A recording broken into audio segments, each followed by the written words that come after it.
You're watching Demon Basketball on the Southeast Iowa Video Network, brought to you by Washington County Hospital and Clinics, a top 10 critical access hospital in the nation. Tonight we have a special doubleheader matchup between the Washington Demons girls and boys teams against the Fort Madison Bloodhounds.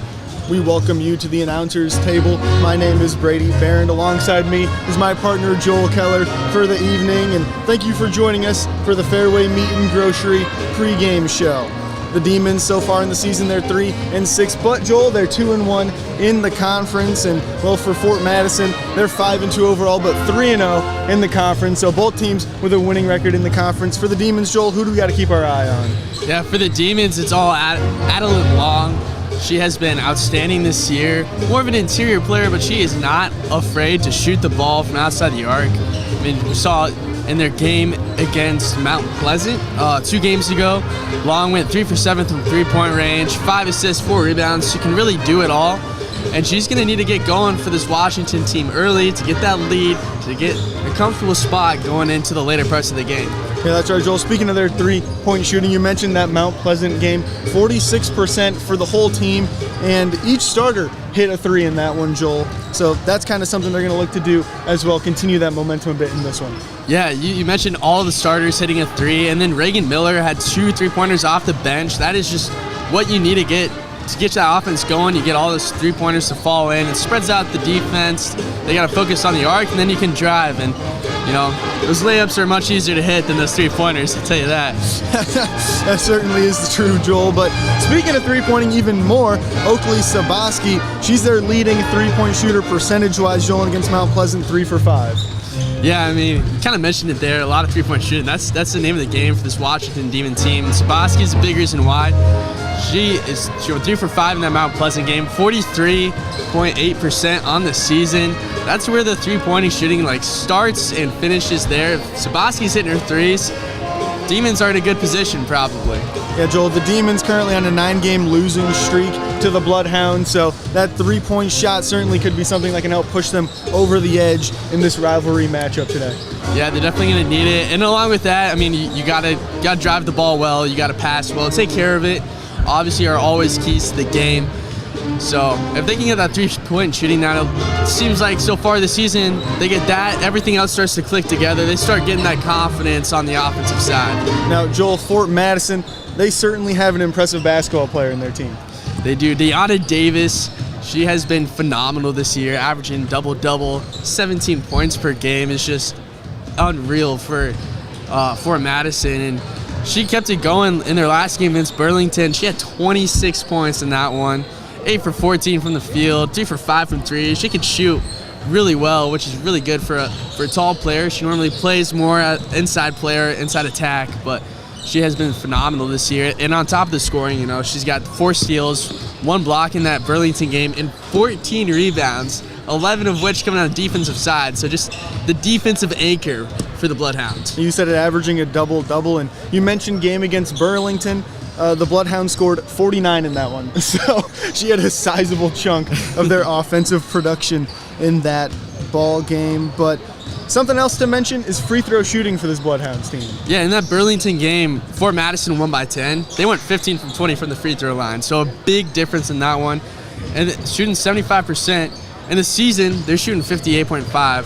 So if they went down to their average, we got a much closer game in that one. But they were able to get the job done at the free throw line, and they're going to have to do that again tonight. It's going to be a very tightly contested game today, and free throws could easily be the deciding factor in this one. And so if they can come out, hit 75% of free throws, that could get the job done for them.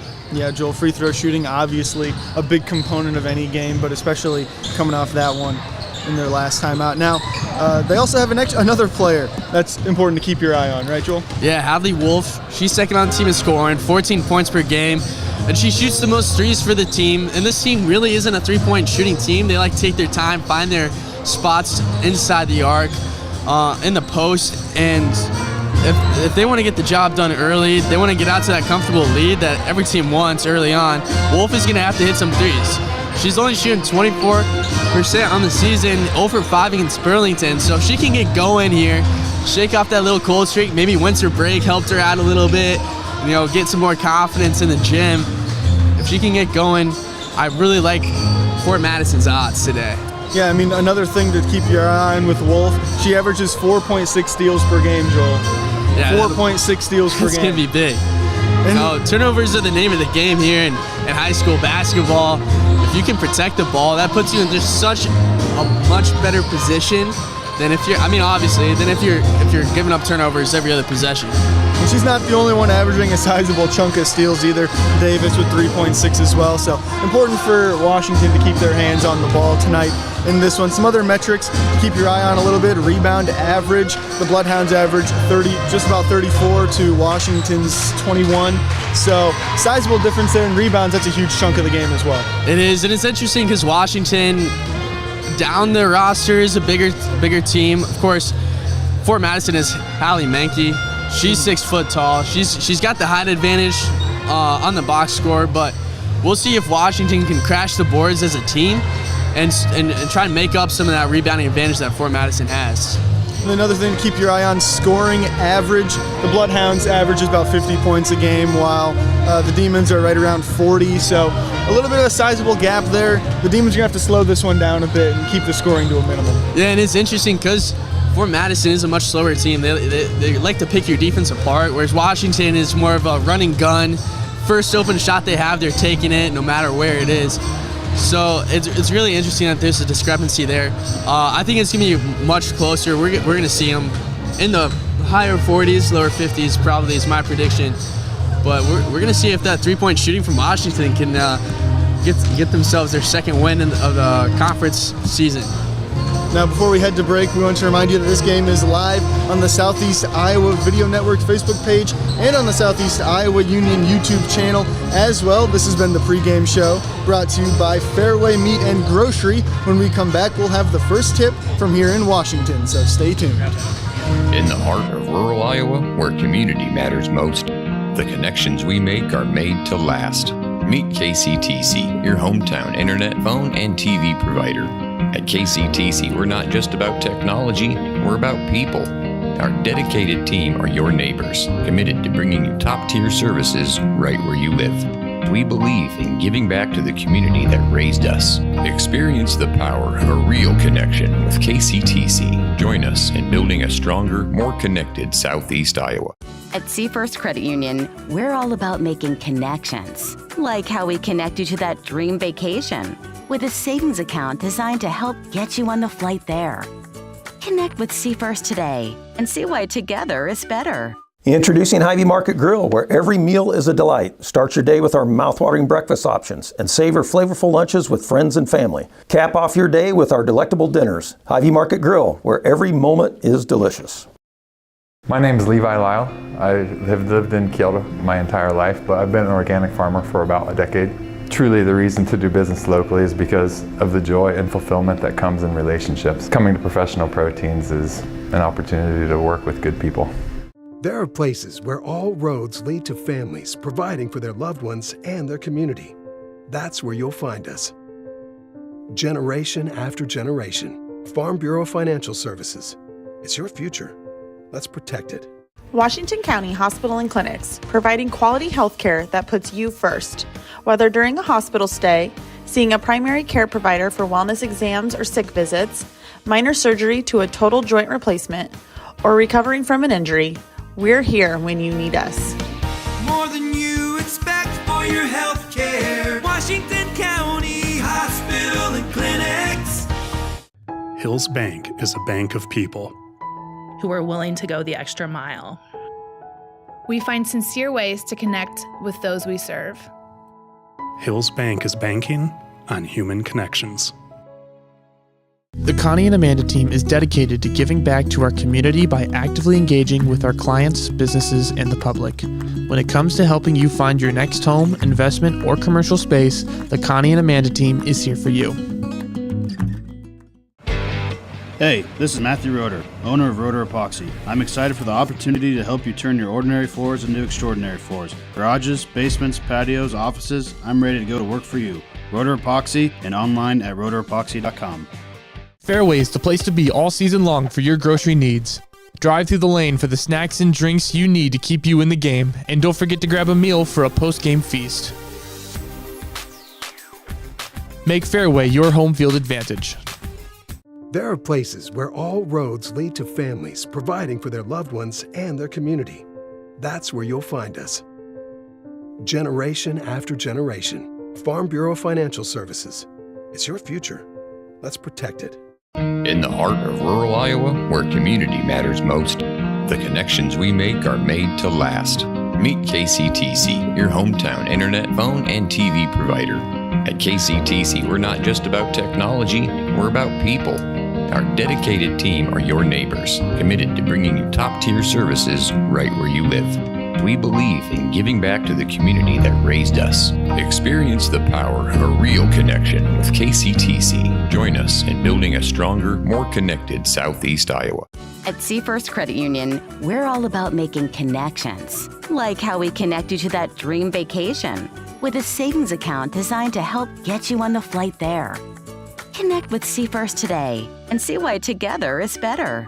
Introducing Hy-Vee Market Grill, where every meal is a delight. Start your day with our mouthwatering breakfast options and savor flavorful lunches with friends and family. Cap off your day with our delectable dinners. Hy-Vee Market Grill, where every moment is delicious. My name is Levi Lyle. I have lived in Kyoto my entire life, but I've been an organic farmer for about a decade. Truly, the reason to do business locally is because of the joy and fulfillment that comes in relationships. Coming to Professional Proteins is an opportunity to work with good people. There are places where all roads lead to families providing for their loved ones and their community. That's where you'll find us. Generation after generation, Farm Bureau Financial Services. It's your future. Let's protect it. Washington County Hospital and Clinics, providing quality health care that puts you first. Whether during a hospital stay, seeing a primary care provider for wellness exams or sick visits, minor surgery to a total joint replacement, or recovering from an injury, we're here when you need us. More than you expect for your health care. Washington County Hospital and Clinics. Hills Bank is a bank of people who are willing to go the extra mile. We find sincere ways to connect with those we serve. Hills Bank is banking on human connections.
Welcome back to Southeast Iowa Video Network, brought to you by Washington County Hospital and Clinics, and we are just moments away as the Demons and the Bloodhounds get ready to tip off in this one, Joel.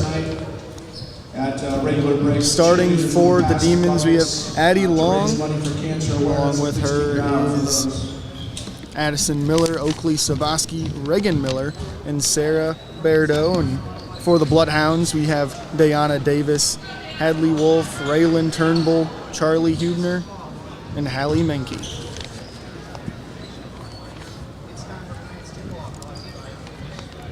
It'll be Bairdo and Davis in the center circle. Tip goes to Davis, and the Bloodhounds will start first with the ball.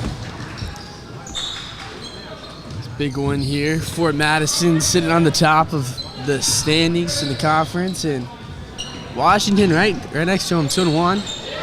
Ooh, stolen away there by Addie Long as she'll look to take the ball the other direction, Joel. We're going to see Washington try and score quick here, work very quick on the offensive side. Fort Madison, they try the post passes onto the interior, like we saw there, just going to get it right next by the Demon defense. Oakley Sabaski, one of their shooters, swings it around and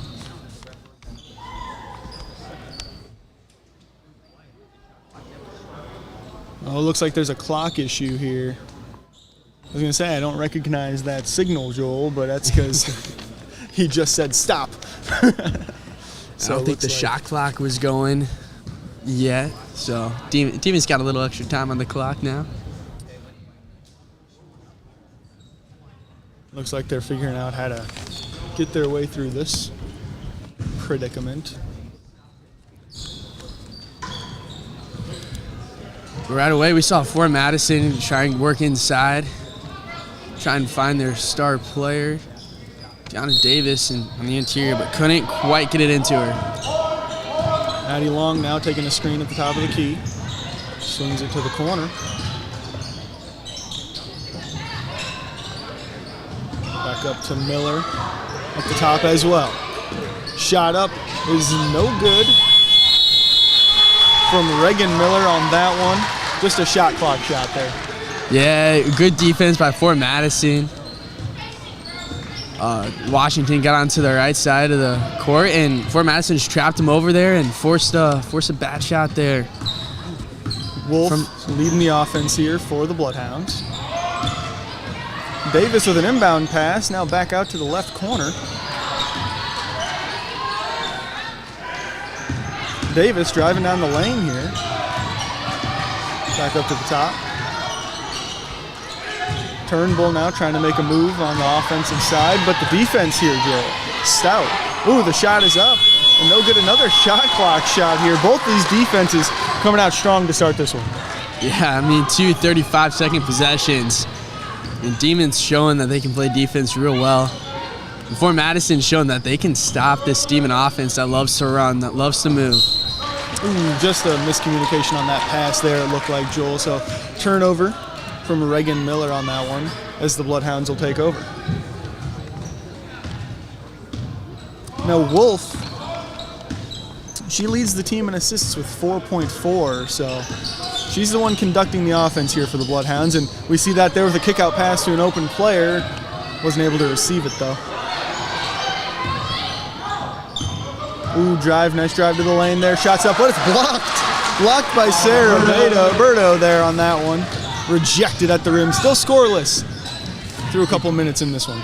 Big block there. I mean, on paper, the Demons are a little outmatched with size, but that's what you make up for it, just attacking the ball.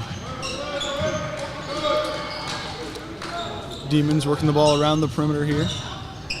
In the right corner in the hands of Addison Miller, who takes the shot from three, and it's off target, bounces off the rim, and it'll roll out of bounds there. Bloodhounds ball.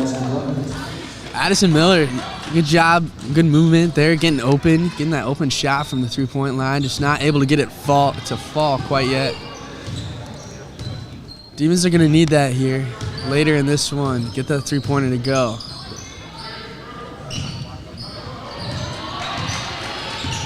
Get a little motion there on the outside to get the ball in Davis's hands and let Davis go to work on the perimeter. Takes the three from beyond the arc on the wing, is off target there on that one, but rebound from the Bloodhounds. Rebounding going to be a big key in this one, but they'll get her for the charge. On the charge there was Charlie Hubner for the Bloodhounds. That's good. Good offense there. You get that second chance opportunity. That's exactly what Bloodhounds are going to want to do all day. Just use that height advantage they have from 1 through 5. Grab those offensive boards. The more second chance points you get, better off you are typically. Still working on the perimeter here for the Demons. Back in the hands of Addie Long, who takes the screen, drives down the baseline, and kicks it to the top. Oakley Sabaski, the lethal shooter, working. Three is up from Reagan Miller's off target, but the offensive rebound goes to the Demons.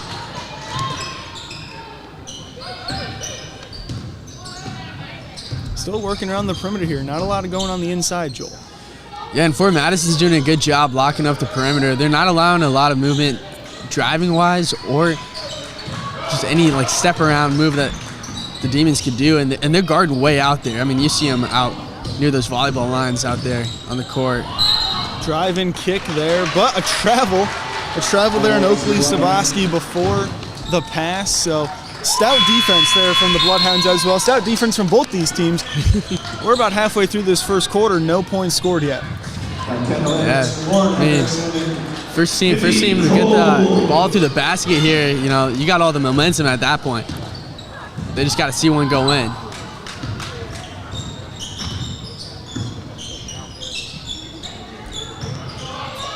Menke inbound pass there to Davis, but it's off target. Stolen away by the Demons as Addie Long takes it the other direction, and she's going to take it coast to coast maybe, right into the defense. Shots up and good for the and one score from Addie Long. Yeah, Adam and Long there. That's exactly what Washington needs to continue to do. When they got the opportunity to run the court, they just got to take it to the rack, put one up near the rim, and Long does it, fights through contact, gets the and one to fall. Not able to get the free throw there, but hey, 2 points, they'll take it. That's right, the free throw no good from the 70% shooter. Bloodhounds the other direction with Wolf attacking the rim, but it gets poked and stolen away. Kendall Hendrickson on the steal on that one, gets it to Long, who's going to take it back for the Demons.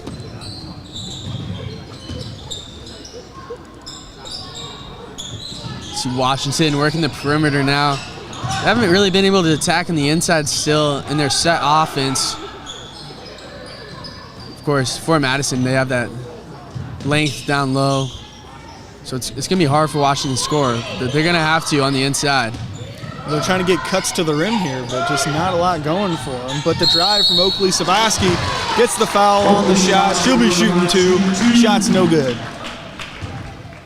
In the game now, Joel, for the Demons are Kendall Hendrickson and Lauren Hendrickson, both of them in the ball game now. And we'll see Washington use that bench a lot. For Madison, they typically run a 7-man rotation. So Washington, if they can go deeper onto their bench, they can really get those legs tired for the Bloodhounds and start to pull away in the second half. Sabaski, about a 50% free throw shooter, misses both of them there, but the Demons get the board, goes back to Sabaski, but there's a turnover there on the miscommunication. Wolf will bring it the other way. Love how both teams are attacking the boards on the offensive side right now. And that's what they're going to have to do, earn extra possessions, Joe. Exactly right. With the layup on the drive there. Finally, when these teams are able to get to the basket, they're starting to get a little bit more production.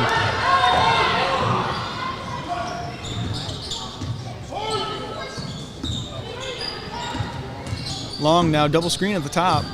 Takes off to the left side, kicks to the corner, three is up and no good. Bounces off the top of the backboard, three from Sabaski on that one. Got some press going on for Washington, not making it easy. Hendrickson down the court, running with Bloodhounds. The defense there, ball is out. It'll stay with the Bloodhounds. They're saying Lauren Hendrickson. No, they're saying foul on Lauren Hendrickson. I believe blocking foul on that one, Joel. Yeah, just trying to force her out of bounds a little too much there. Can obviously provide some pressure there on the man defense, but you can't be pushing. Shot is no good from Molly Schulte, but the drive from Wolf is up and good there on that one. And Wolf there wasn't like a fake there, but she did a good job acting like she was going to take it back out, reset the offense. Washington's defense got a little laxative inside, and she was able to drive in, get that easy layup, wide open.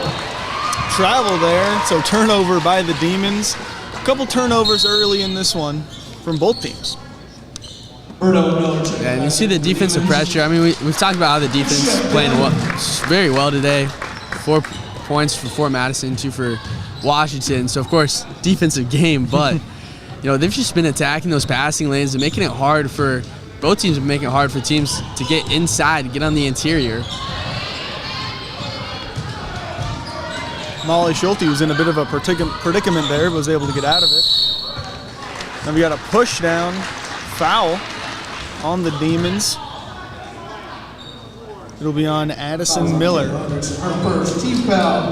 On the floor, so no free throws. Hendrickson, excuse me, Joel. No free throws there for Fort Madison. Now you got to work an inbound play. Jayana Davis with the charge there. Davis, a name we expected to hear a lot more coming into this one, but maybe forcing something a little bit there, trying to get her rolling, has been left off the scoreboard so far in this one. That's exactly right, and I'm sure once we head to the first quarter break, you know, they're going to talk about that. Get Davis going. She scored 26 in the last game. That's the key to putting more points on the board. Kendall Hendrickson hit that three while you were talking, Joel. She said, hold on, and sniped it from deep to put the Demons up 1 point late in this first quarter. That's good for Washington. See it go in from long distance. Maybe that can ignite the rest of the offense, especially that three-point shooting. That's so important for Washington. Molly Schulte threw one up. Davis on the rebound got fouled as well. So just like you said, seeing that three go through, maybe seeing these free throws go through will get Davis rolling a little bit. Yeah, and I like how they're starting to really attack the interior, even with the crowded interior that Washington has on defense. I mean, they had three girls there on Davis, but they can just continue to attack like that and get shots up. You know, you're going to draw those fouls. You're going to get second chance opportunities if you crash the board. So that's what I want Fort Madison to continue to do throughout this game. Keep getting to the rim, trying to get those buckets there and just see it go through the rim. Exactly right. Davis' shot is up and off target on that one. So the Demons will go the other way with about 22 seconds left. Free throw shooting is going to be a big part of this game. I mean, right there, Davis puts both through. Fort Madison has the lead going into the end of the first quarter. Passes up, perfectly placed, and the basket's good from Sarah Burdo. Great ball there from Kendall Hendrickson. Wolf took a big three at the end there, right as the buzzer expired. Maybe caught a little bit of a body on that, but no call. So the first quarter score, 7 Demons, 4 for the Bloodhounds. Joel, what did we see a little bit there? Well, we saw the offenses struggle to score there in the first part of this first quarter here, but once they got a little bit of a feel for it, you know, we had a long break, winter break, about almost 2 weeks worth of without competition. So once things got going for the Demons, especially, they started clicking, and that last possession there for the Demons, best possession of the day so far. Great feed there from Henderson into Berto, and Demons on top now, 7-4. That's right, Joel. But you're watching Demon basketball in the Southeast Iowa Video Network, powered by Washington County Hospitals and Clinics.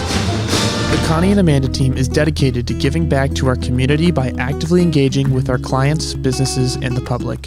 When it comes to helping you find your next home, investment, or commercial space, the Connie and Amanda team is here for you. Hey, this is Matthew Roeder, owner of Roeder Epoxy. I'm excited for the opportunity to help you turn your ordinary floors into extraordinary floors. Garages, basements, patios, offices, I'm ready to go to work for you. Roeder Epoxy and online at roederepoxy.com.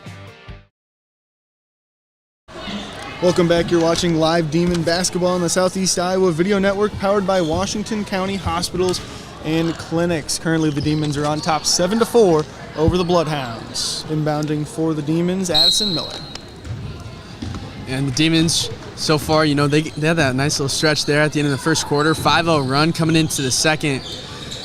And their offense is clicking right now, and they're going to have to continue to do that. Fort Madison, we said, they score a lot of points, over 50 on average. So Demons, if they can continue to find the bottom of the net, be a good sign here for the rest of the game. Addison Miller's pass just off target, a little high for a cutting Sabaski on that one. Yeah, but I like how they're looking to get it inside still. They're not settling for the three-pointers like they did at the beginning of the first quarter when they struggled. So continue to try and find ways to work in and out, and things are going to open up for the Demons. Wolf coming off a screen here. Getting an inbound pass down low. Foul on the floor. Foul will be on Sabaski there. She had 2 hands on the back of Menke, and they're going to call that you can't have 2 hands. You can have one periodically here and there, but if you got 2 hands on the back, it's going to be a push every time. That's right, Joel. Wolf now with the inbound. Running out of time here. Tries to throw it off Sabaski there, and it kind of works out. Wolf gets the ball back, dribbles under the basket, and out and around. Innovative there, as she knew she was running out of time. Yeah, very good improvisation right there. And saves them a possession. Three is off target from Wolf, though, on the possession. Rebounded by Long.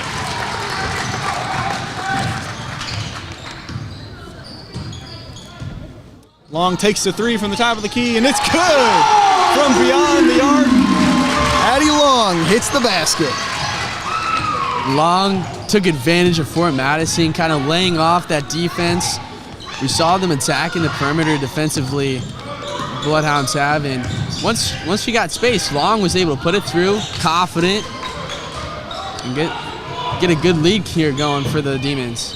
Shot is up and off target there from Jakayla Nelson, and there's a jump ball called. It'll stay with the Bloodhounds. Love the aggressiveness down low from Ellie Hubner, coming off the bench and just making a difference. And she is going back, getting a rest, but that saves a possession there for the Bloodhounds. They're already down on a bad side of a 7-0 run here, so that helps them get this offense of possession still. Maybe some points on the board to come from it.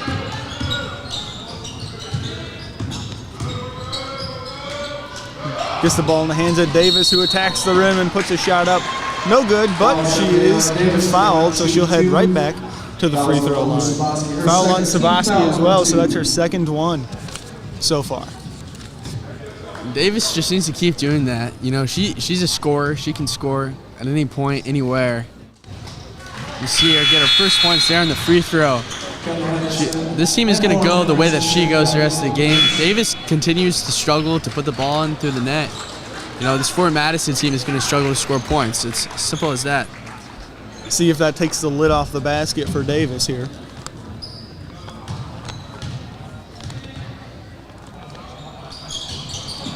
Second one's off target there. And the Demons looking to push the pace a little bit. Gets it back in the hands of Long to set it up.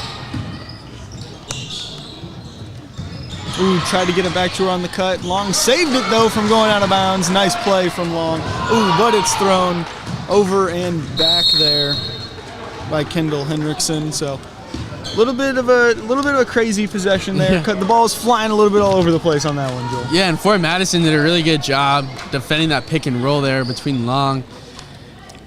And, they shut down that roll option for Long, and that forced the Demons to kind of play into some chaos and force them to throw it away. Wolf battles through traffic for the shot and knocks it down. Wolf, leading scorer for the Bloodhounds. She's got 6 already, and she's just been really good at attacking the hoop, getting an open shot, going for layups, not settling for a three-pointer, even though she is one of the better three-pointers shooting players on the team. Nice cut there from Kendall Hendrickson. Shot is no good on that one, though, but there will be a blocking call now on Lauren Hendrickson, so the ball will go the Bloodhounds' way.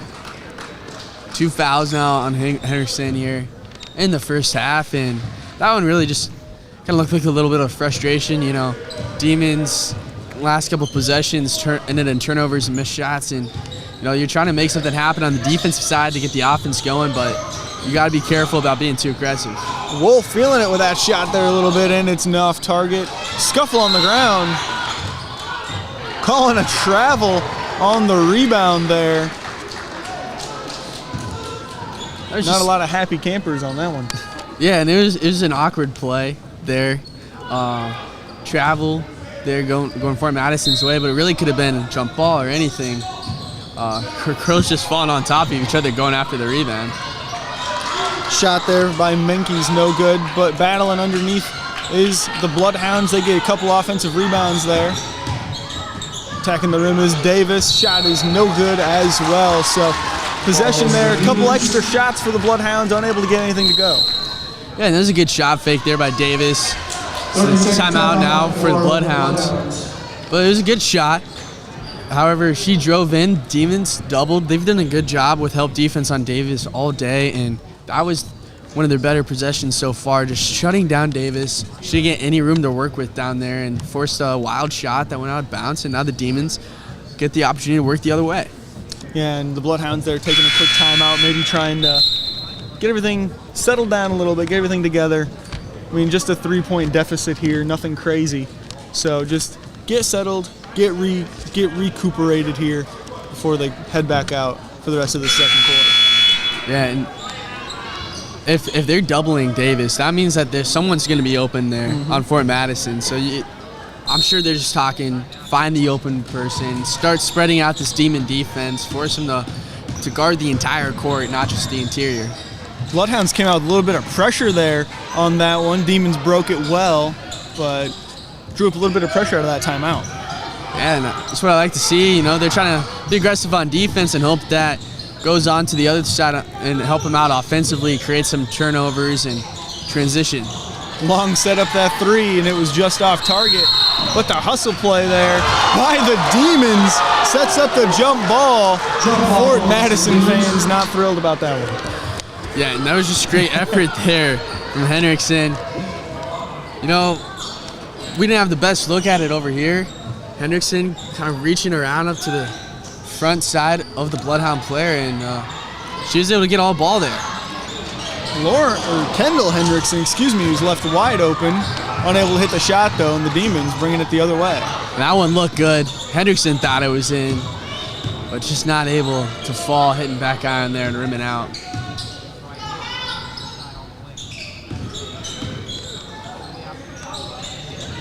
Bloodhounds looking for that inbound pass, but it's just not there. As Menke drives to the rim, gets a pump fake, and the shot is up, and it just bounces around every single inch of that rim that it could possibly touch. Sure. That was a good job using that pump fake to create some space down low. It got the Demons jumping and had one of their better shots so far this half. Davis, good jump. The inbound pass there stolen as Davis takes it the other way. Gets the shot up, is off target on that one. Now the Bloodhounds will look to set it up a little bit. Drive from Wolf. Trying to get the shot up, and it just rolls in. Wolf has been a shining star here tonight for the Bloodhounds. She really has, and she gets that in over a taller Adeline Long.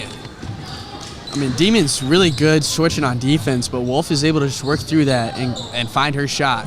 Just a one-score game now between these two teams as the second quarter winds down to halftime.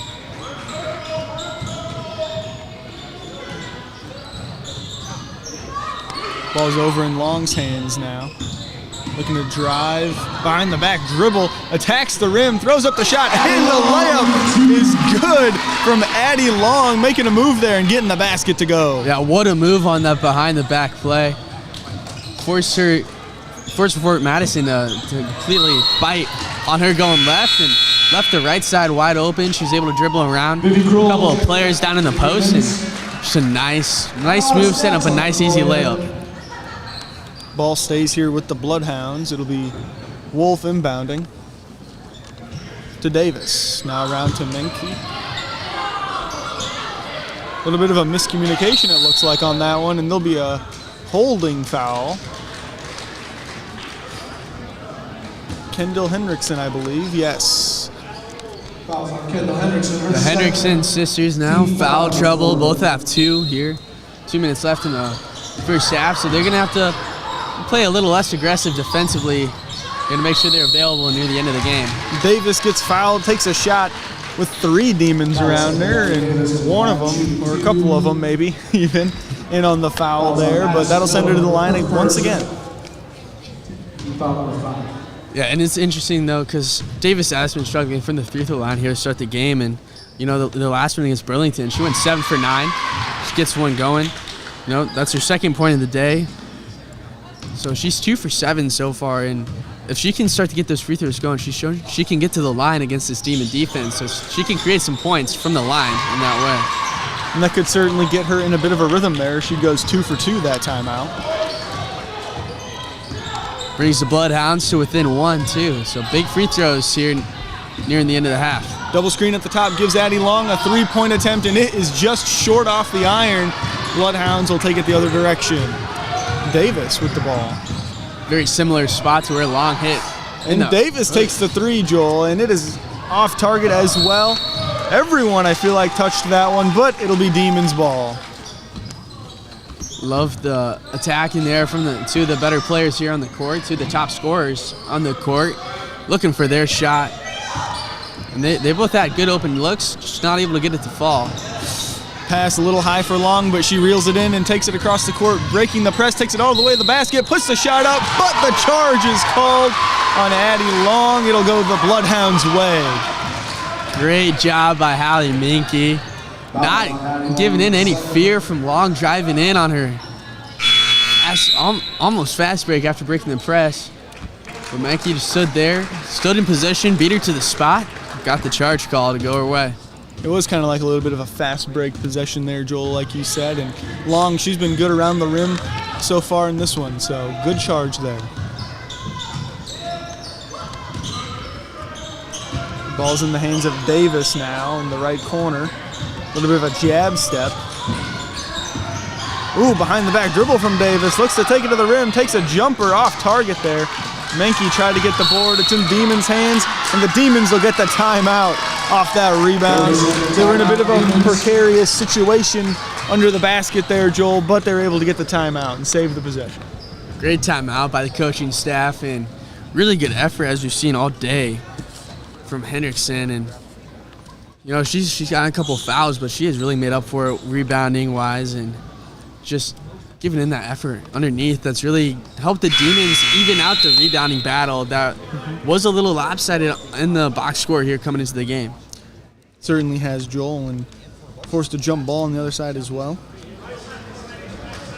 Exactly, just doing all the little things, and those little things start to add up. You know, you grab a defense rebound here, you force a jump ball there, and there's two possessions that you gained for your team and two opportunities for the Demons to score. Demons now taking it the other way. Just a minute left in the half. She had a double team come at her, a little trap double, able to get it out though. Back to Hendrickson in the corner. Shots up, no good. Hendrickson just a little long on her first two attempts today, but looking good. I mean, you got to take that shot when you're that wide open there on the corner. Long gets through and gets this ball poked out. Hendrickson taking it the other direction, goes up for the lay, and it's no good. Bloodhounds get the rebound, and they will head it the other way. 30 seconds left in the half. Great block by Davis, saving those points. Knew he was going to be tough. Hendrickson trying to outrun two Fort Madison players there, and Davis wasn't able to catch up. Wolf taking it to the rim, as she has recently no call there, as the ball is turned over into the hands of Long. Wolf coming up behind her, though. No call, foul on Wolf for sneaking up. Trying to be sly on that one. Yeah, she just got a little too much arm on that one, poking it away. Now an opportunity for an inbound play here for the Demons. 10 seconds left. You're looking for one or two quick options before you chuck up a three. Obviously, Demons, they're going to want to go work on the interior in the post here for a good look near the basket here at the end of the half. And it's in Long's hands. Double screen for Long. Kicks it to the corner. Screen for Hendrickson. Back up to the top. Three is thrown up by Addison Miller, and it's off target there to end the half. Demons lead 12-11 over the Bloodhounds. It's a tightly contested matchup in this one. You're watching live Demon basketball on the Southeast Iowa Video Network, powered by Washington County Hospital and Clinics.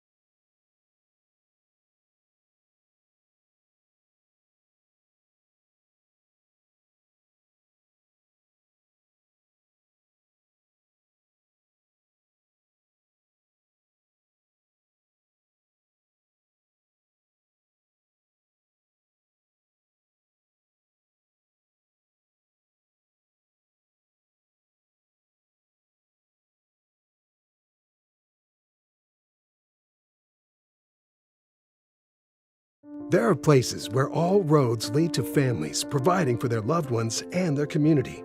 That's where you'll find us. Generation after generation, Farm Bureau Financial Services. It's your future. Let's protect it. In the heart of rural Iowa, where community matters most, the connections we make are made to last. Meet KCTC, your hometown internet, phone, and TV provider. At KCTC, we're not just about technology, we're about people. Our dedicated team are your neighbors, committed to bringing you top-tier services right where you live. We believe in giving back to the community that raised us. Experience the power of a real connection with KCTC. Join us in building a stronger, more connected Southeast Iowa. At Seafirst Credit Union, we're all about making connections, like how we connect you to that dream vacation with a savings account designed to help get you on the flight there. Connect with Seafirst today and see why together is better. Introducing Hy-Vee Market Grill, where every meal is a delight. Start your day with our mouthwatering breakfast options and savor flavorful lunches with friends and family. Cap off your day with our delectable dinners. Hy-Vee Market Grill, where every moment is delicious. My name is Levi Lyle. I have lived in Kyoto my entire life, but I've been an organic farmer for about a decade. Truly the reason to do business locally is because of the joy and fulfillment that comes in relationships. Coming to Professional Proteins is an opportunity to work with good people. There are places where all roads lead to families providing for their loved ones and their community. That's where you'll find us. Generation after generation, Farm Bureau Financial Services. It's your future. Let's protect it. Washington County Hospital and Clinics, providing quality health care that puts you first. Whether during a hospital stay, seeing a primary care provider for wellness exams or sick visits, minor surgery to a total joint replacement, or recovering from an injury, we're here when you need us. More than you expect for your health care. Washington County Hospital and Clinics. Hills Bank is a bank of people who are willing to go the extra mile. We find sincere ways to connect with those we serve. Hills Bank is banking on human connections.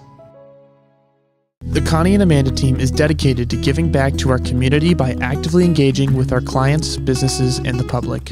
When it comes to helping you find your next home, investment, or commercial space, the Connie and Amanda team is here for you. Hey, this is Matthew Roeder, owner of Roeder Epoxy. I'm excited for the opportunity to help you turn your ordinary floors into extraordinary floors. Garages, basements, patios, offices, I'm ready to go to work for you. Roeder Epoxy and online at roederepoxy.com. Fairway is the place to be all season long for your grocery needs. Drive through the lane for the snacks and drinks you need to keep you in the game, and don't forget to grab a meal for a post-game feast. Make Fairway your home field advantage. There are places where all roads lead to families providing for their loved ones and their community. That's where you'll find us. Generation after generation, Farm Bureau Financial Services. It's your future. Let's protect it. In the heart of rural Iowa, where community matters most, the connections we make are made to last. Meet KCTC, your hometown internet, phone, and TV provider. At KCTC, we're not just about technology, we're about people. Our dedicated team are your neighbors, committed to bringing you top-tier services right where you live. We believe in giving back to the community that raised us. Experience the power of a real connection with KCTC. Join us in building a stronger, more connected Southeast Iowa. At Seafirst Credit Union, we're all about making connections, like how we connect you to that dream vacation with a savings account designed to help get you on the flight there. Connect with Seafirst today and see why together is better. Introducing Hy-Vee Market Grill, where every meal is a delight. Start your day with our mouthwatering breakfast options and savor flavorful lunches with friends and family. Cap off your day with our delectable dinners. Hy-Vee Market Grill, where every moment is delicious. My name is Levi Lyle. I have lived in Kyoto my entire life, but I've been an organic farmer for about a decade. Truly the reason to do business locally is because of the joy and fulfillment that comes in relationships. Coming to Professional Proteins is an opportunity to work with good people. There are places where all roads lead to families providing for their loved ones and their community. That's where you'll find us. Generation after generation, Farm Bureau Financial Services. It's your future. Let's protect it. Washington County Hospital and Clinics, providing quality health care that puts you first. Whether during a hospital stay, seeing a primary care provider for wellness exams or sick visits, minor surgery to a total joint replacement, or recovering from an injury, we're here when you need us. More than you expect for your health care. Washington County Hospital and Clinics. Hills Bank is a bank of people who are willing to go the extra mile. We find sincere ways to connect with those we serve. Hills Bank is banking on human connections. The Connie and Amanda team is dedicated to giving back to our community by actively engaging with our clients, businesses, and the public. When it comes to helping you find your next home, investment, or commercial space, the Connie and Amanda team is here for you. Hey, this is Matthew Roeder, owner of Roeder Epoxy. I'm excited for the opportunity to help you turn your ordinary floors into extraordinary floors. Garages, basements, patios, offices, I'm ready to go to work for you. Roeder Epoxy and online at roederepoxy.com. Fairway is the place to be all season long for your grocery needs. Drive through the lane for the snacks and drinks you need to keep you in the game, and don't forget to grab a meal for a post-game feast. Make Fairway your home field advantage. Sports broadcasting on the Southeast Iowa Video Network is brought to you by Washington County Hospital and Clinics.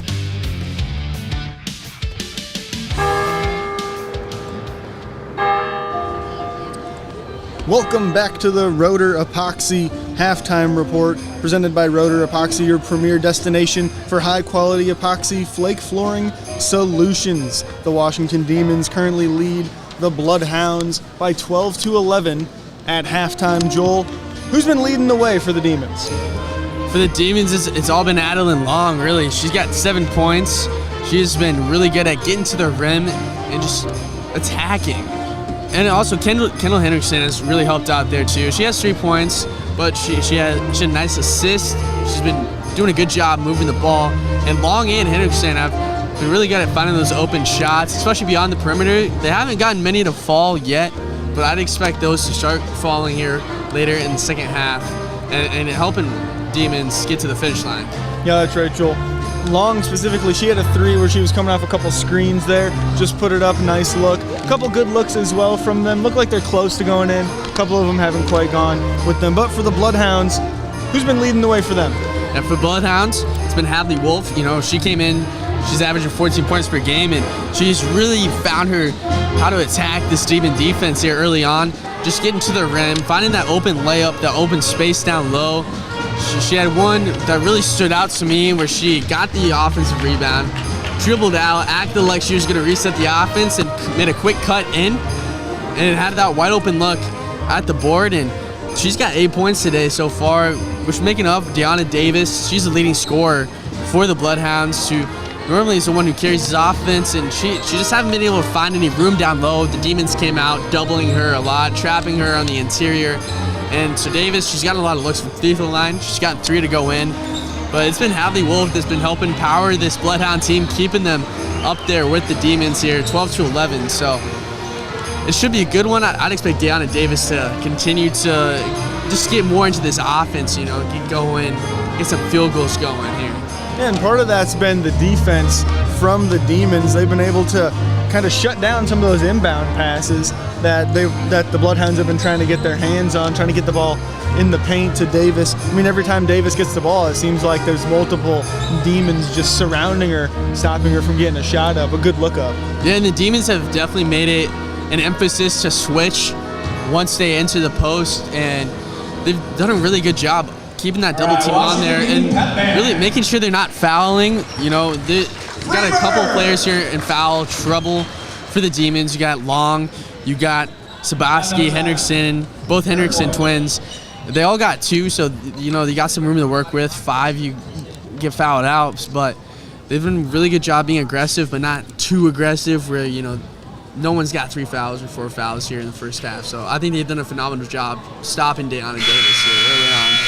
And for the Bloodhounds, we've seen them employ a little bit of pressure. They've got a press that comes out every now and then, tries to maybe slow down the Demons, get them to think a little bit, maybe force a turnover here and there. And they've been trying to employ that a couple times as well. Yeah, and it's not just the full court press. We saw it really early on where there wasn't any scoring here in the first 4 minutes of the game, and it was a big part of that was Fort Madison just locking down the perimeter. They're guarding the Demons way out, a couple feet beyond that three-point line. So I'd expect them to continue to do that, as that really silenced this Demon offense here early on. But we're back for the third quarter as Wolf looks to take to the basket. But there's a foul on the floor. Ball will go under the basket there. Sarah Berto getting called for the foul. Trying to defend the cut there, the drive to the hoop by Hadley. On that inbound pass, the height advantage the Bloodhounds have came into advantage there, but they will get called for a travel on that one. Raylan Turnbull turns it over there. But that press coming out again. Yeah, and they're going to want to attack here early on. We saw the Demons go on a little bit of a run there at the end of the first quarter, beginning of the second quarter. And the press was how the Bloodhounds stopped that. Demons able to navigate the pressure there well. Skip past along at the top. Now to Miller.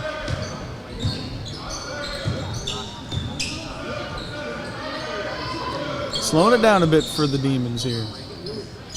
Nice cut from Long. Ooh, and Long hits the layup there as well. So Long picking up right where she left off there, coming out of halftime. And once Long got going for the Demons, that offense was moving way more efficiently. They were finding the holes in the Bloodhound defense. So she can continue what she was doing there in the second quarter. Good. That'd be a good sign. Brought a double on Davis on that inbound pass there right around the rim, and it just made it tough for Davis to get a clean look there. And the shot's up and no good. Just good defense from the shorter Demon defense and inside. Sabaski with a three is off target on that one.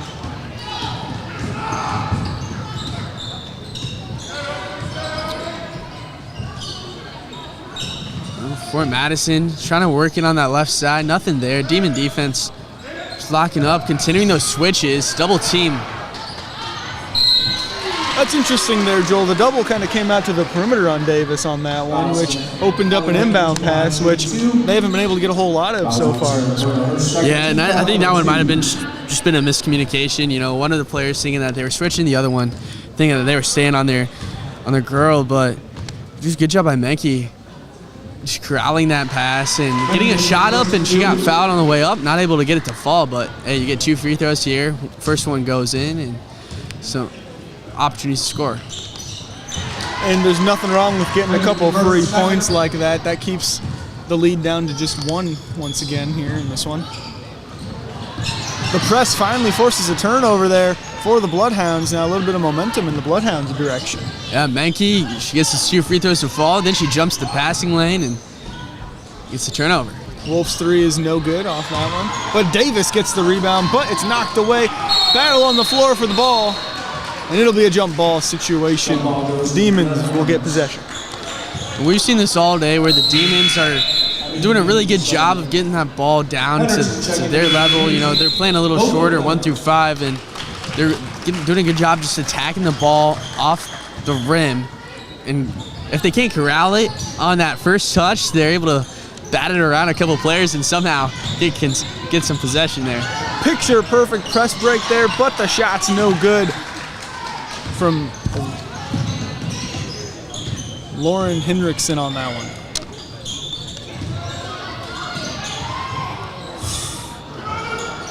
Shot up and no good.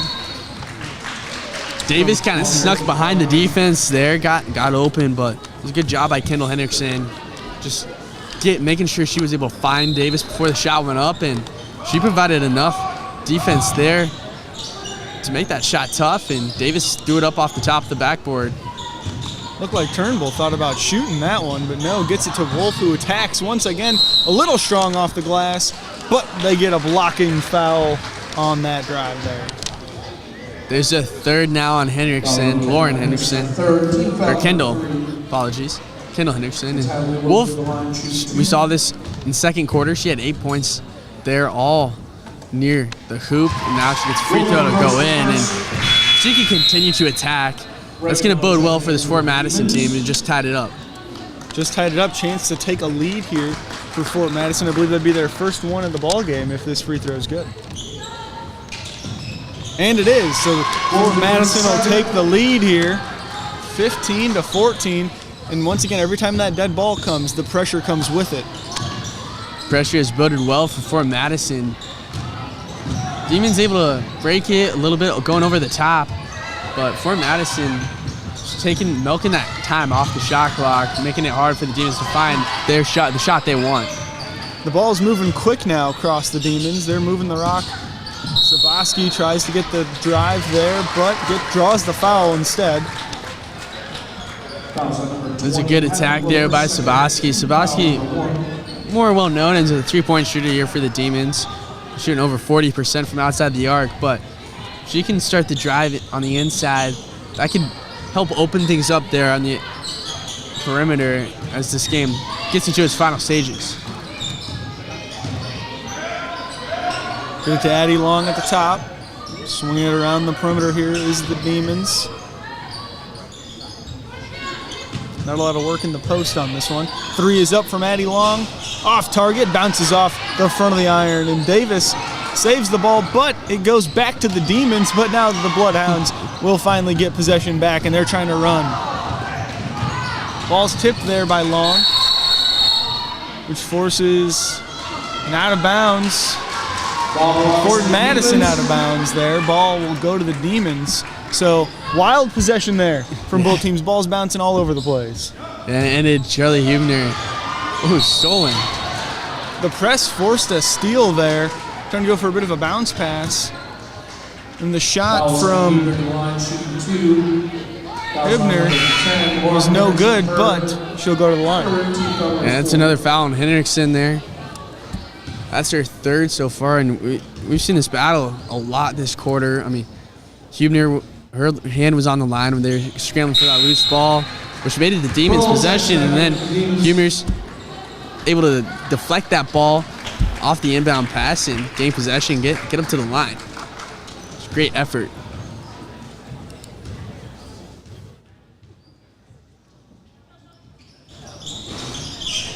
Makes that free throw there.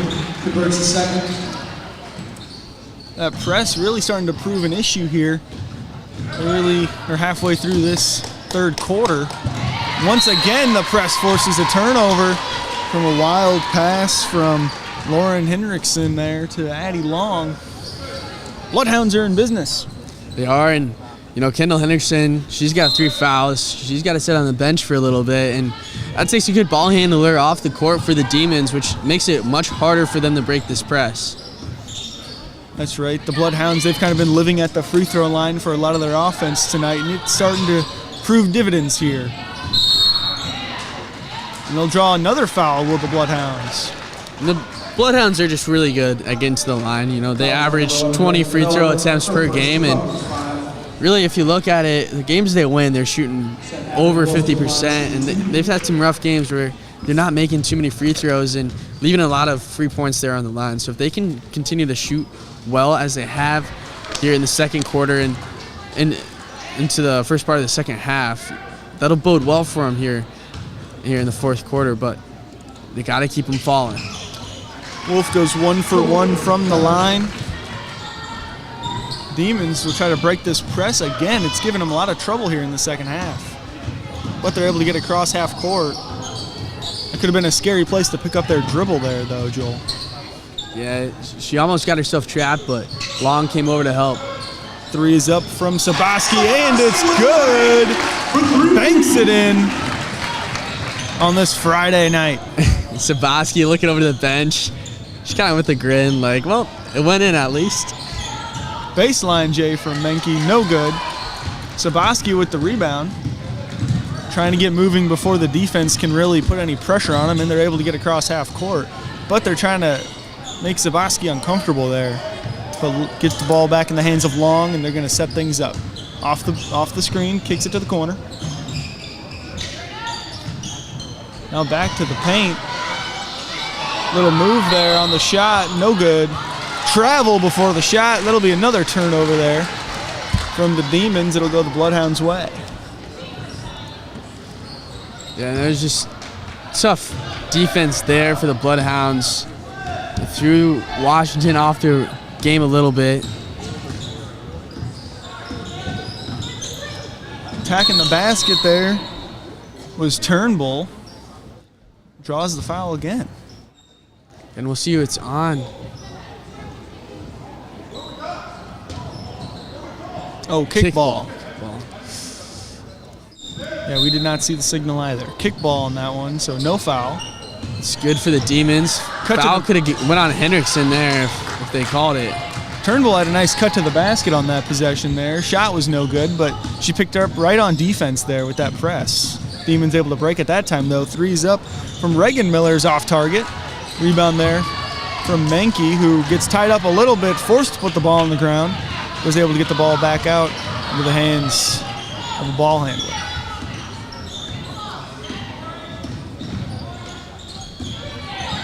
Wolf kicks to Menke in the corner, who puts up the threes just off target, but Turnbull with the offensive rebound in the shot. No good there. Rebound by the Demons. And they'll draw the foul on this one. It's good rebound there by Adam Long.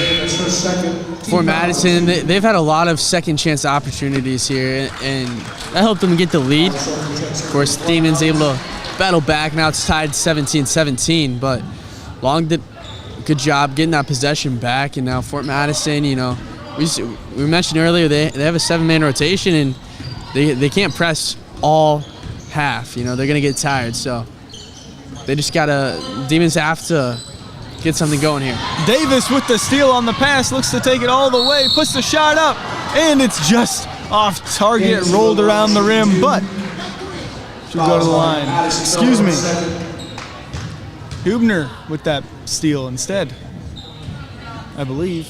Oh no, she was just under the basket at the same time. Davis at the line. Davis at the line. Still hasn't been able to get a field goal to go in, but she got 3 free throws to go in, and she needs another one to fall. She shot really good this season. As I mentioned, 7 for 9 in the last game, but today, just kind of struggling up there. Yeah, 70% coming into this one. Goes 1 for 1 at that trip to the line. The press backs off here, so as you said, you know, kind of having to back off a little bit, can't press the whole half, like you said here, as Addie Long's able to safely get the ball across half court. Yeah. Bloodhounds got to save those legs for the end of the game. Final minutes of the fourth quarter, so this is when the Demons have to take advantage. Shots no good on that one. Bloodhounds get the rebound, trying to escape a bit of a trap there, and the ball's going down the court to Davis, who puts up the shots off target. Addie Long with a hustle play to get back and guard that one. Davis was way in front of everyone else, but great job by Long. Just getting down there, hustling, and affecting that shot.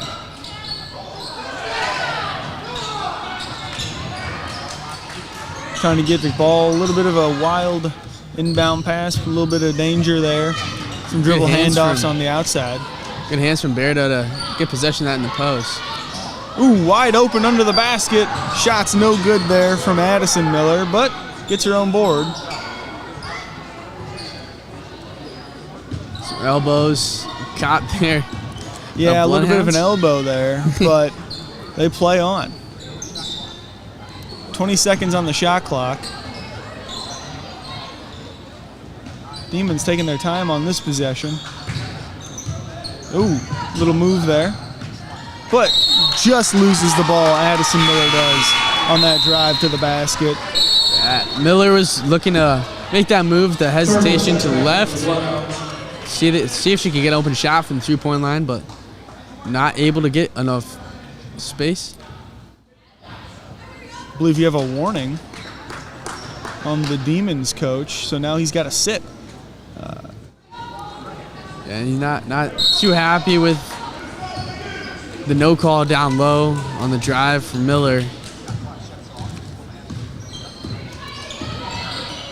There's about 20 seconds left in this quarter. Davis trying to make something happen. To Menke at the top. Swings it to the corner. The three is up. And it's good from Molly Schulte on that one. The Demons will try to answer quick before the quarter break. And it's off target on that three attempt from Addie Long. So at the end of the third quarter, the Demons with 17, but the Bloodhounds lead by 3 with 21 points after that one. We're going to take a quick break. We'll be right back for the fourth quarter. You're watching live Demon basketball on the Southeast Iowa Video Network, powered by Washington County Hospital and Clinics. There are places where all roads lead to families providing for their loved ones and their community. That's where you'll find us. Generation after generation. Farm Bureau Financial Services. It's your future. Let's protect it. In the heart of rural Iowa, where community matters most, the connections we make are made to last. Meet KCTC, your hometown internet, phone, and TV provider. At KCTC, we're not just about technology, we're about people. Our dedicated team are your neighbors, committed to bringing you top-tier services right where you live. We believe in giving back to the community that raised us. Experience the power of a real connection with KCTC. Join us in building a stronger, more connected Southeast Iowa. At Seafirst Credit Union, we're all about making connections, like how we connect you to that dream vacation with a savings account designed to help get you on the flight there. Connect with Seafirst today and see why together is better. Introducing Hy-Vee Market Grill, where every meal is a delight. Start your day with our mouthwatering breakfast options and savor flavorful lunches with friends and family. Cap off your day with our delectable dinners. Hy-Vee Market Grill, where every moment is delicious. My name is Levi Lyle. Welcome back to Demon basketball on the Southeast Iowa Video Network, powered by Washington County Hospital and Clinics. The Bloodhounds currently lead the Demons 21-17 as the fourth quarter gets underway. We saw Molly Schulte at the end of that third quarter with a big three. Gives them their first two-possession lead of the day. Schulte tried to get a hustle stat there, trying to save the ball from going out of bounds, but unable to do so. Demons forcing a turnover on the first possession. And the shot is off target for Madison Miller on that one. Rebound by the Bloodhounds. Miller did a good job fighting that tight defense there in the post, making a move to get a pretty good shot, just not able to get it fall. Schulte from the same corner, and it's good!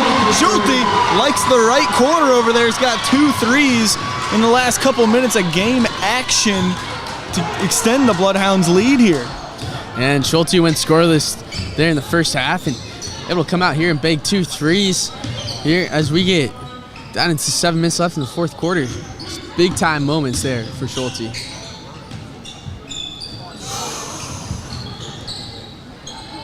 Ball's moving around the perimeter again for the Demons. Oh, not trying to get an inbound pass, and it just off target there.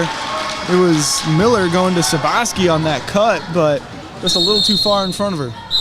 Yeah, it just got out in front, hit the ground at a weird spot, so Sabaski had to reach down and away. Tough to corral that, especially down the baseline. Not a lot of room to work with. Wolf, who's been leading the way for Fort Madison for most of this game, kicking the offense off here.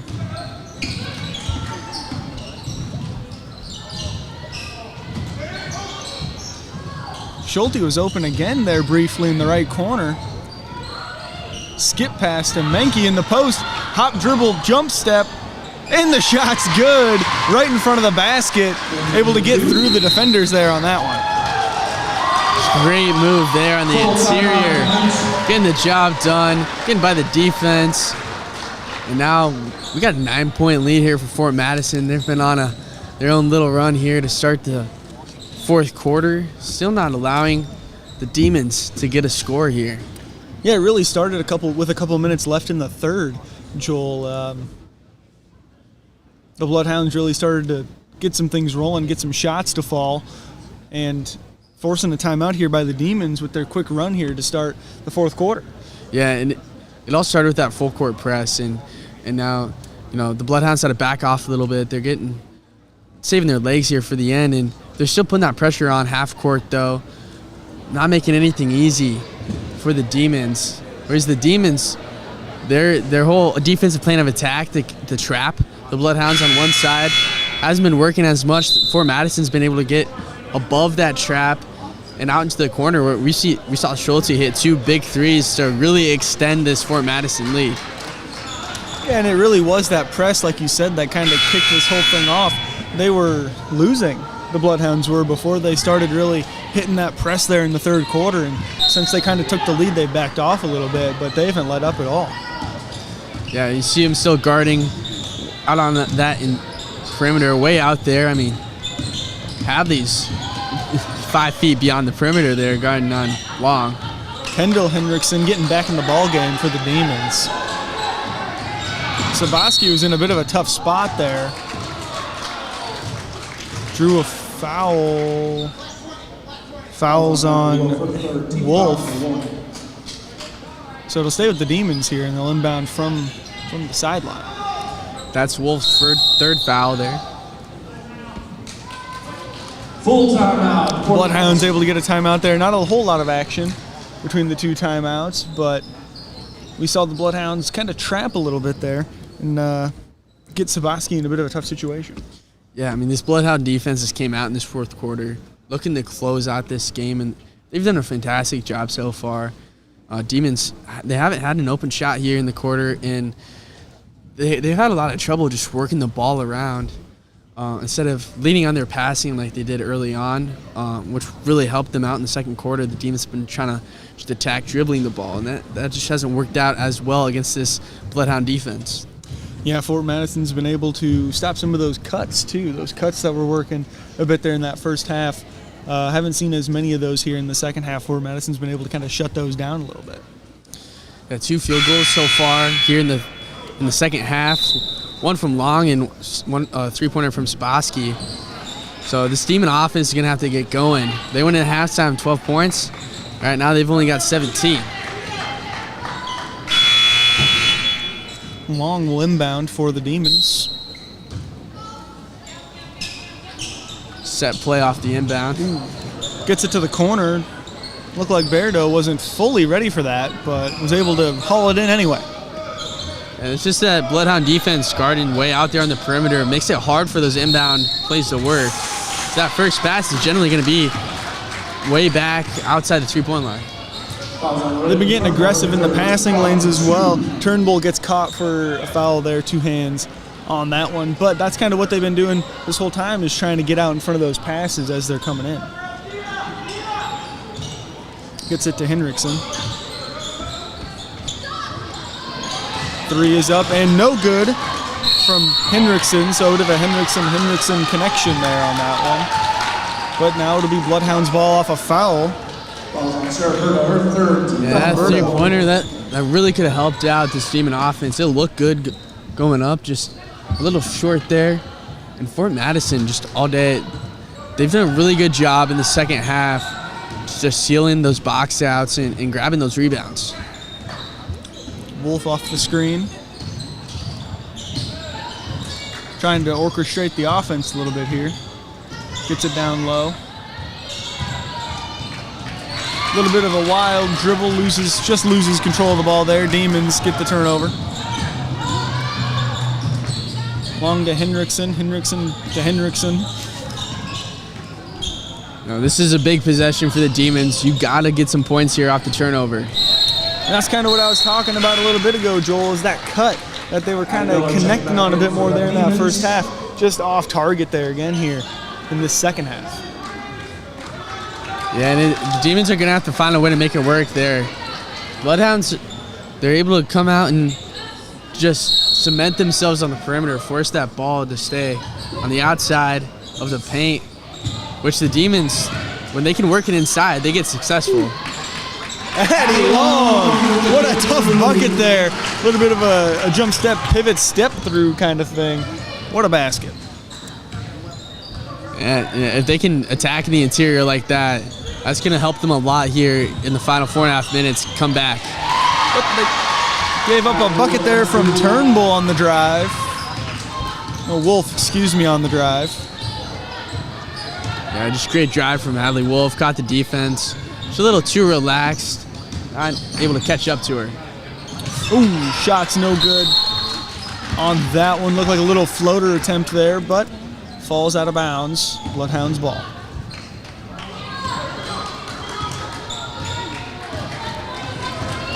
Bloodhounds up 9. You get a bucket here, go up 10. Do wonders here for this Bloodhound team as they look to try and put the Demons away on the Demons' home court. Davis with the ball now. quiet game so far from Davis. Yeah, and she's still looking for her first field goal of the day, but the Demons have been doubling her every time down the court. Opens up some offense on the other side.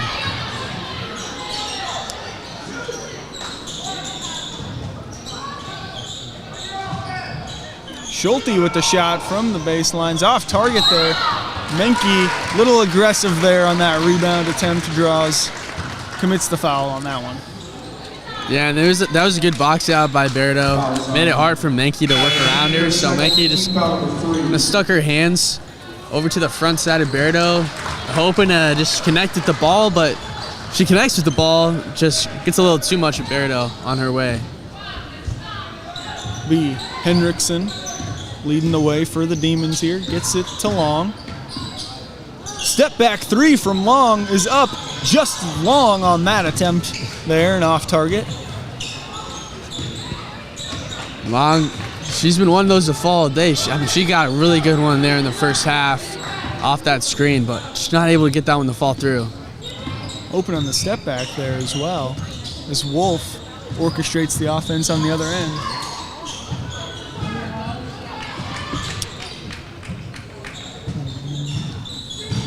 Davis brings the ball to the top of the key now. Trying to reset a little bit for him, but they got 3 seconds. Shot from Davis at the top is off the front of the iron. Travel from the Bloodhounds, saying she had possession of the ball there on the rebound attempt. Yeah, travel there. It's a big one. Bloodhounds looked like they had an opportunity there to corral that. Another opportunity for second chance points, which has really lifted the Bloodhounds here in the second half. Long coming off a screen to the right wing. Kicks to the top to Henriksen, who drives to the basket, puts a shot up, bounces off the back iron and falls for Henriksen, Lauren Henriksen on that bucket. And the Demons will take a timeout. That's what the Demons needed to do. Just continue to work inside their last 2 points here. Their last 2 field goals here in the fourth quarter, both on the interior in the paint. And if they can continue to work down there, that's how they're going to come back here today. High efficient shots at the rim. Not a lot of time left in this one for them to come back. 7-point deficit right now. The Bloodhounds lead 28-21 over the Demons. So not a whole lot of time left to get this comeback rolling. And it's all going to start on the defensive side here for the Demons. They can't allow the Bloodhounds to just melt the clock. They got to force Bloodhounds into a shot here. And then when they get that opportunity to score a bucket, they got to take advantage, especially if they can get a turnover or get a defensive rebound. Got about 2 minutes left in this one. Bloodhounds going the other way. Fouled by, I believe, Long on that one. Yep. Fouls on Long. Her third. 2 fouls.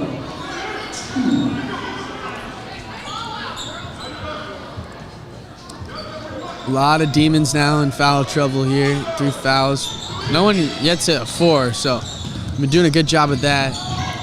But now you're going to have some of those key players that you have with 3 fouls. They're going to have to start fouling here once we get closer to a minute. We're giving them some size in the post. Menke puts the shot up. It is no good. That was good help defense by Addison Miller coming out and helping Kendall Henriksen out. Henriksen was just in a bad matchup there. A little outsized underneath. But really good help defense from the Demons. And now they have a possession to get another point back. It'll be a 3 is up, and it's good from Addison.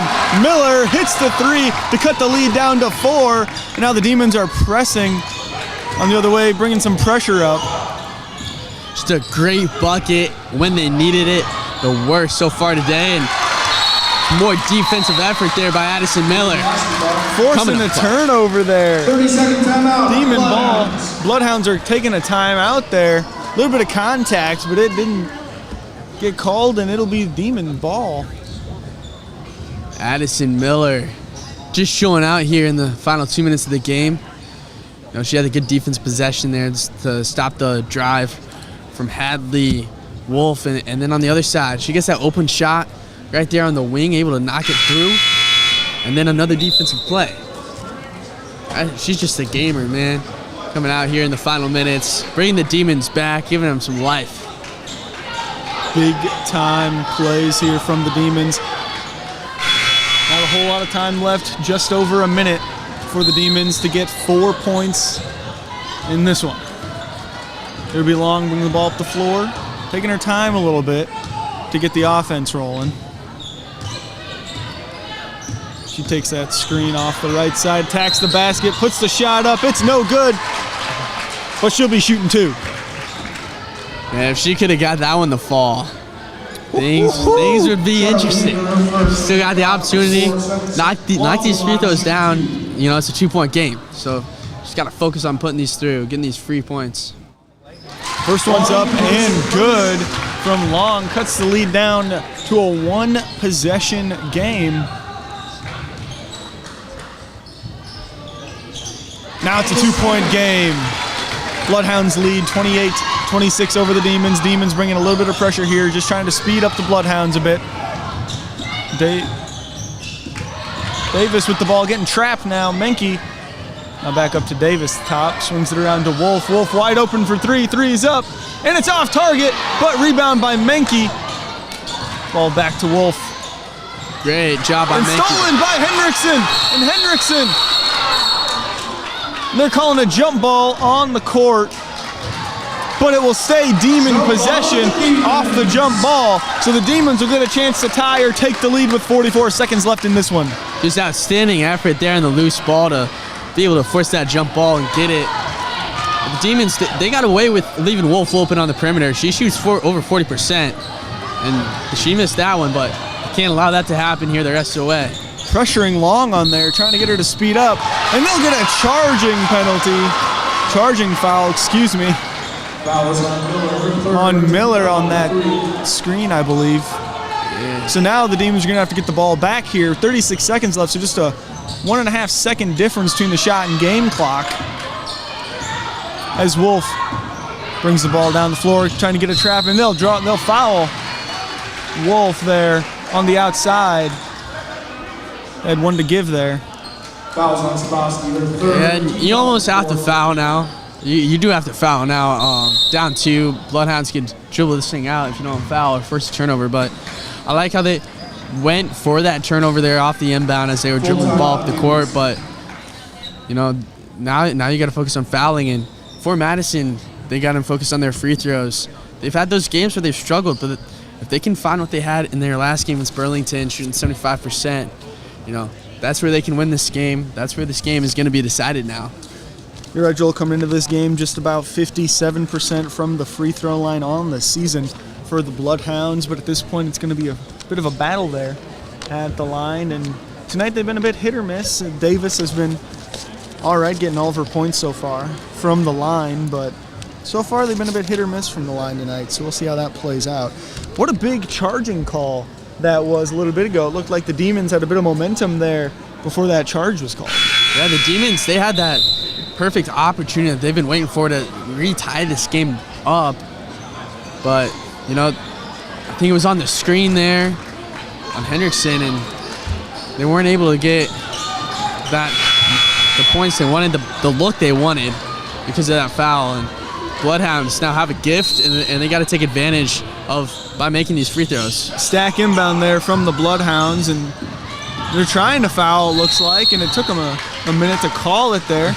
They're able to waste about 6 seconds off the clock for the Bloodhounds, so efficient possession there from Fort Madison. Yeah, the Bloodhounds will take that all day, and it looked like the Demons were a little uncertain on, like, they wanted to foul, if not. I mean, now that's Kendall Hendrickson's 4th foul, but everyone else on the team on the floor has 3 fouls.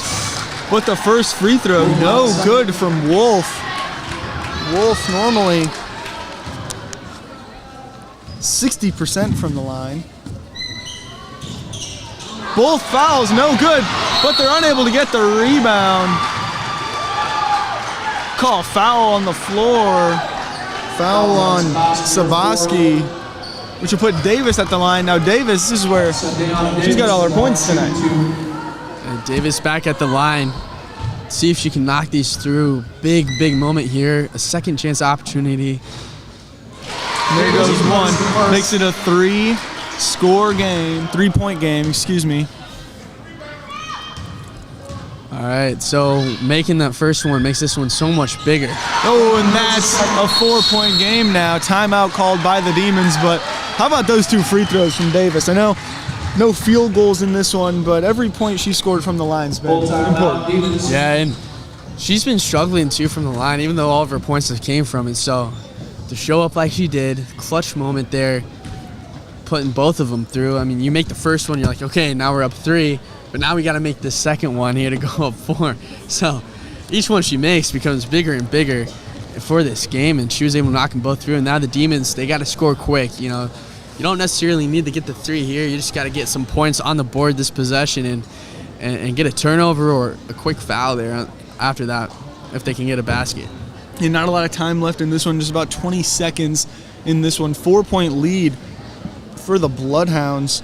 So the Demons are going to have to move quick, like you said, to try to get back into it.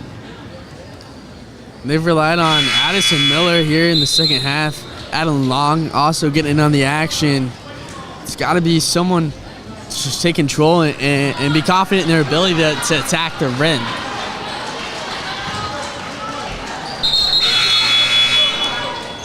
Of course, Demons, they're going to have to work their way all the way up the court, and there's going to be some pressure here from the Bloodhounds. Yeah, Wolf just down there to make things interesting.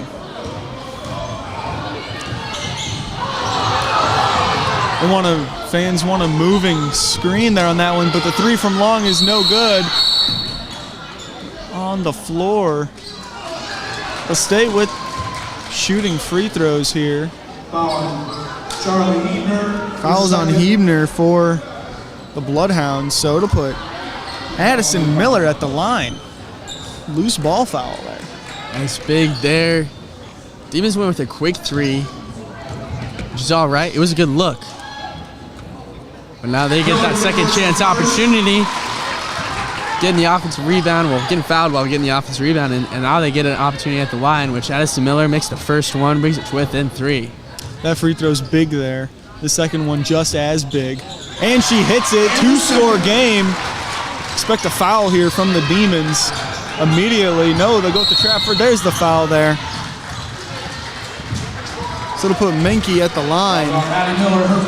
Menke, a 58% free throw shooter coming into today. And if she makes them both, it's going to put the Demons in a tough spot. Yeah. You know, she shoots just over 50%, so I think, yeah, I'd say one of them's got to go in, right? Well, the first one's off target there, Joel. And that's the blessing in disguise the Demons need. It's not even in disguise. It's just a blessing the Demons needed. The second one is good, though, so it's a 3-point game. Demons got to move Long, bring the ball up the floor, passes it up, all out of bounds, passes Long. So turnover there from the Demons. They had a shot at it. They threw the ball out of bounds there, so the Bloodhounds will take over and try to get the inbound here. Ball's tipped from Long, but it'll stay with the Bloodhounds. Similar spot on the floor because there'll be a drum set in the way where it actually went out of bounds. Timeout from the Bloodhounds.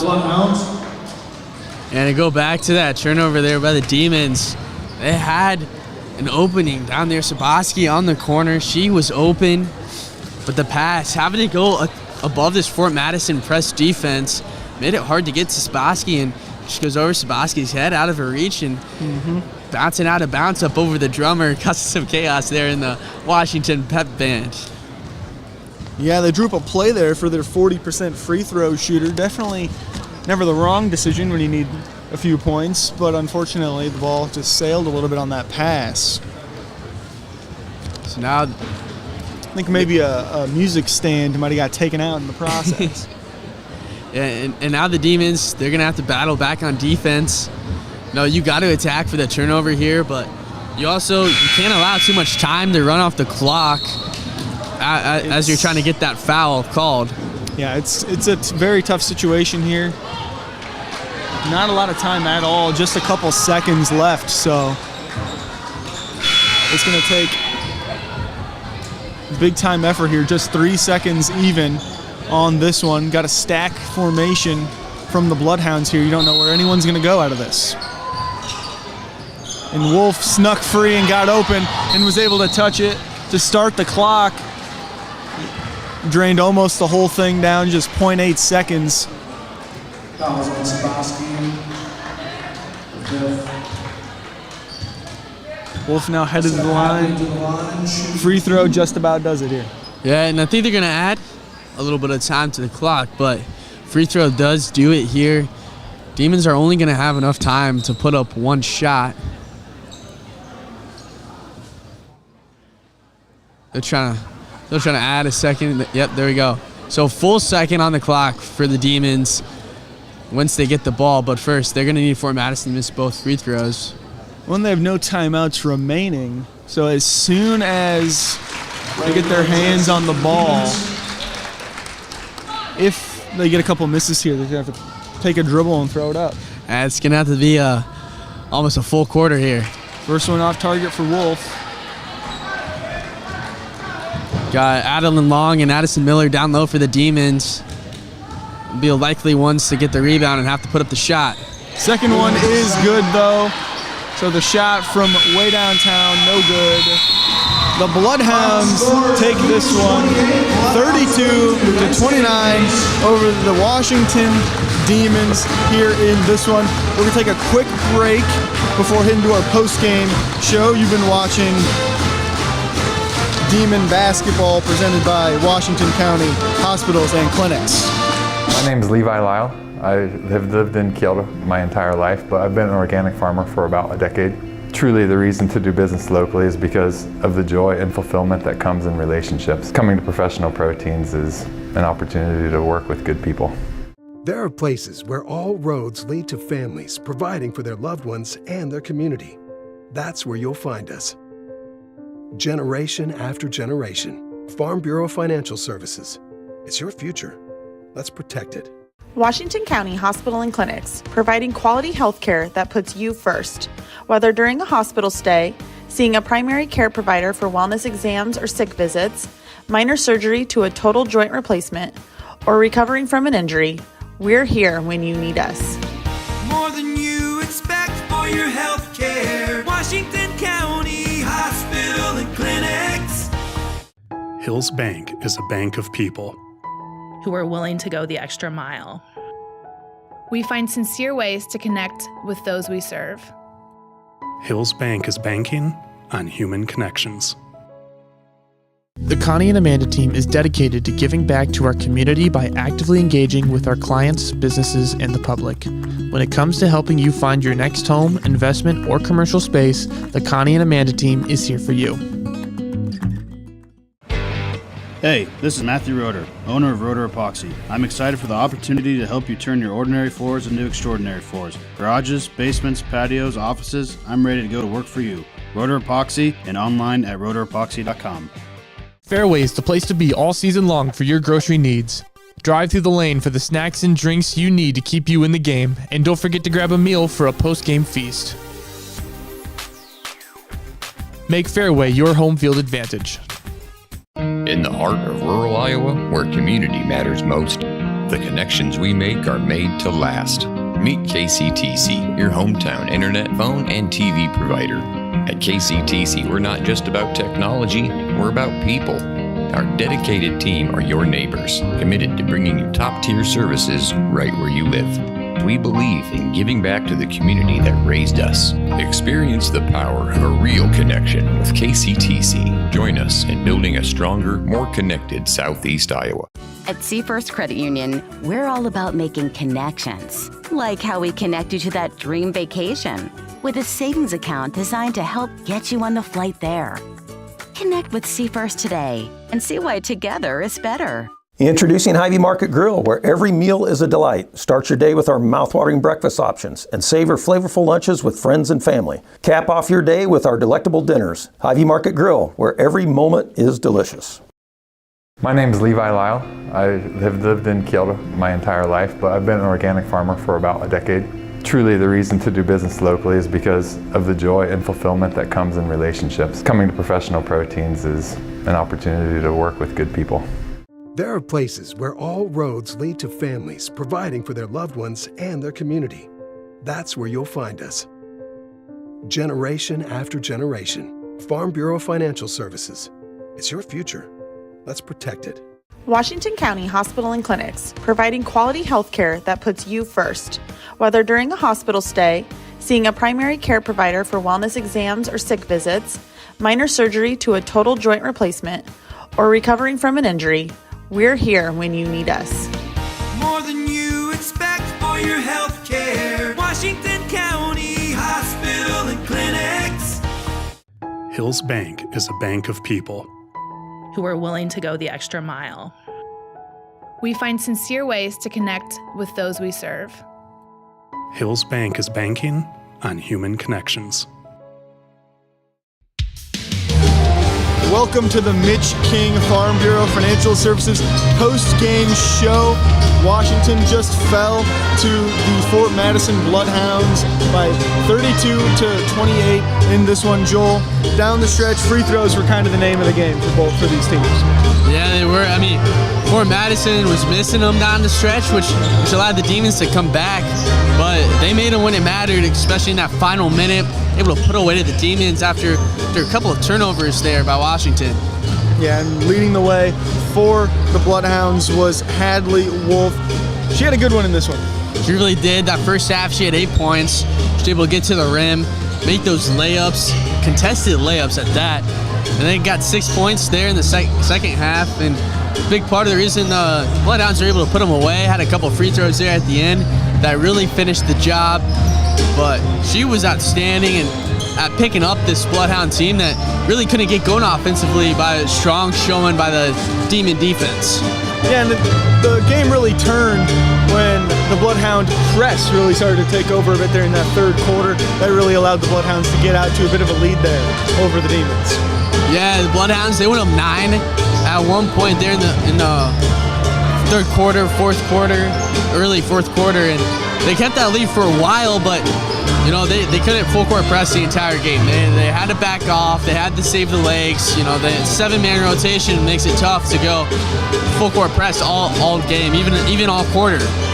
So when they were forced to pull that back and continue their half court press, but that allowed the Demons to come back in this one. And the Demons come back spurred on a bit by Addie Long and Addison Miller on this one. Yeah, I mean, Miller was a big part of that comeback there. She had that stretch where she got the block on the defensive side, then went over, got the layup, and then came back, forced a turnover, which gave the Demons, led to a Demon score on the other side.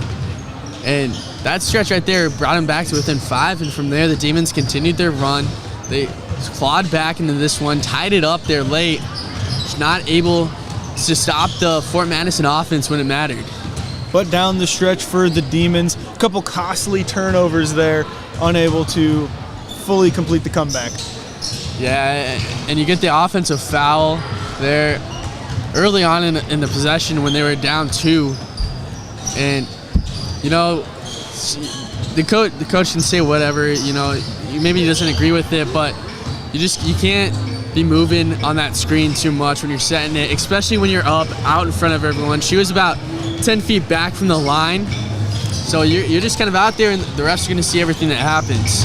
But then they had that opportunity down 3 to get that big tying shot there with 10 seconds left, and the pass was just over Oakley Sabaski's head, bounced out of bounds, and from there the game was basically over. It just mattered on the Bloodhound free throws, and they were able to get the job done. Yeah, and that possession took a lot of time off the clock for the Demons as well. I believe there was about 9 or 10 seconds left and they're bringing the ball up the floor, and by the time that ball was out of bounds, there's about 3 left. So without any timeouts left, that took a lot of time off the clock as well. Yeah, overall though, like, Demons played very good defensively. They were able to shut down Deanna Davis, who just scored 26 against Burlington, and she averages 17 points. So that was a phenomenal defensive effort there. They did what they wanted to on that side, forcing other players to beat them, and Hadley Wolf was the one who stepped up. Exactly, Joel. But that has been our post-game show powered by Mitch King Farm Bureau Financial Services. Stay tuned as Game 2 of our doubleheader is set to tip off in just a couple of moments, so stay with us and we'll be right back. The Connie and Amanda team is dedicated to giving back to our community by actively engaging with our clients, businesses, and the public. When it comes to helping you find your next home, investment, or commercial space, the Connie and Amanda team is here for you. Hey, this is Matthew Roeder, owner of Roeder Epoxy. I'm excited for the opportunity to help you turn your ordinary floors into extraordinary floors. Garages, basements, patios, offices, I'm ready to go to work for you. Roeder Epoxy and online at roederepoxy.com. Fairway's the place to be all season long for your grocery needs. Drive through the lane for the snacks and drinks you need to keep you in the game, and don't forget to grab a meal for a post-game feast. Make Fairway your home field advantage. In the heart of rural Iowa, where community matters most, the connections we make are made to last. Meet KCTC, your hometown internet, phone, and TV provider. At KCTC, we're not just about technology, we're about people. Our dedicated team are your neighbors, committed to bringing you top-tier services right where you live. We believe in giving back to the community that raised us. Experience the power of a real connection with KCTC. Join us in building a stronger, more connected Southeast Iowa. At Seafirst Credit Union, we're all about making connections, like how we connect you to that dream vacation with a savings account designed to help get you on the flight there. Connect with Seafirst today and see why together is better. Introducing Hy-Vee Market Grill, where every meal is a delight. Start your day with our mouthwatering breakfast options and savor flavorful lunches with friends and family. Cap off your day with our delectable dinners. Hy-Vee Market Grill, where every moment is delicious. My name is Levi Lyle. I have lived in Kyoto my entire life, but I've been an organic farmer for about a decade. Truly, the reason to do business locally is because of the joy and fulfillment that comes in relationships. Coming to Professional Proteins is an opportunity to work with good people. There are places where all roads lead to families providing for their loved ones and their community. That's where you'll find us. Generation after generation, Farm Bureau Financial Services. It's your future. Let's protect it. Washington County Hospital and Clinics, providing quality health care that puts you first. Whether during a hospital stay, seeing a primary care provider for wellness exams or sick visits, minor surgery to a total joint replacement, or recovering from an injury, we're here when you need us. More than you expect for your health care. Washington County Hospital and Clinics. Hills Bank is a bank of people who are willing to go the extra mile. We find sincere ways to connect with those we serve. Hills Bank is banking on human connections. The Connie and Amanda team is dedicated to giving back to our community by actively engaging with our clients, businesses, and the public. When it comes to helping you find your next home, investment, or commercial space, the Connie and Amanda team is here for you. Hey, this is Matthew Roeder, owner of Roeder Epoxy. I'm excited for the opportunity to help you turn your ordinary floors into extraordinary floors. Garages, basements, patios, offices, I'm ready to go to work for you. Roeder Epoxy and online at roederepoxy.com. Fairway's the place to be all season long for your grocery needs. Drive through the lane for the snacks and drinks you need to keep you in the game, and don't forget to grab a meal for a post-game feast. Make Fairway your home field advantage. In the heart of rural Iowa, where community matters most, the connections we make are made to last. Meet KCTC, your hometown internet, phone, and TV provider. At KCTC, we're not just about technology, we're about people.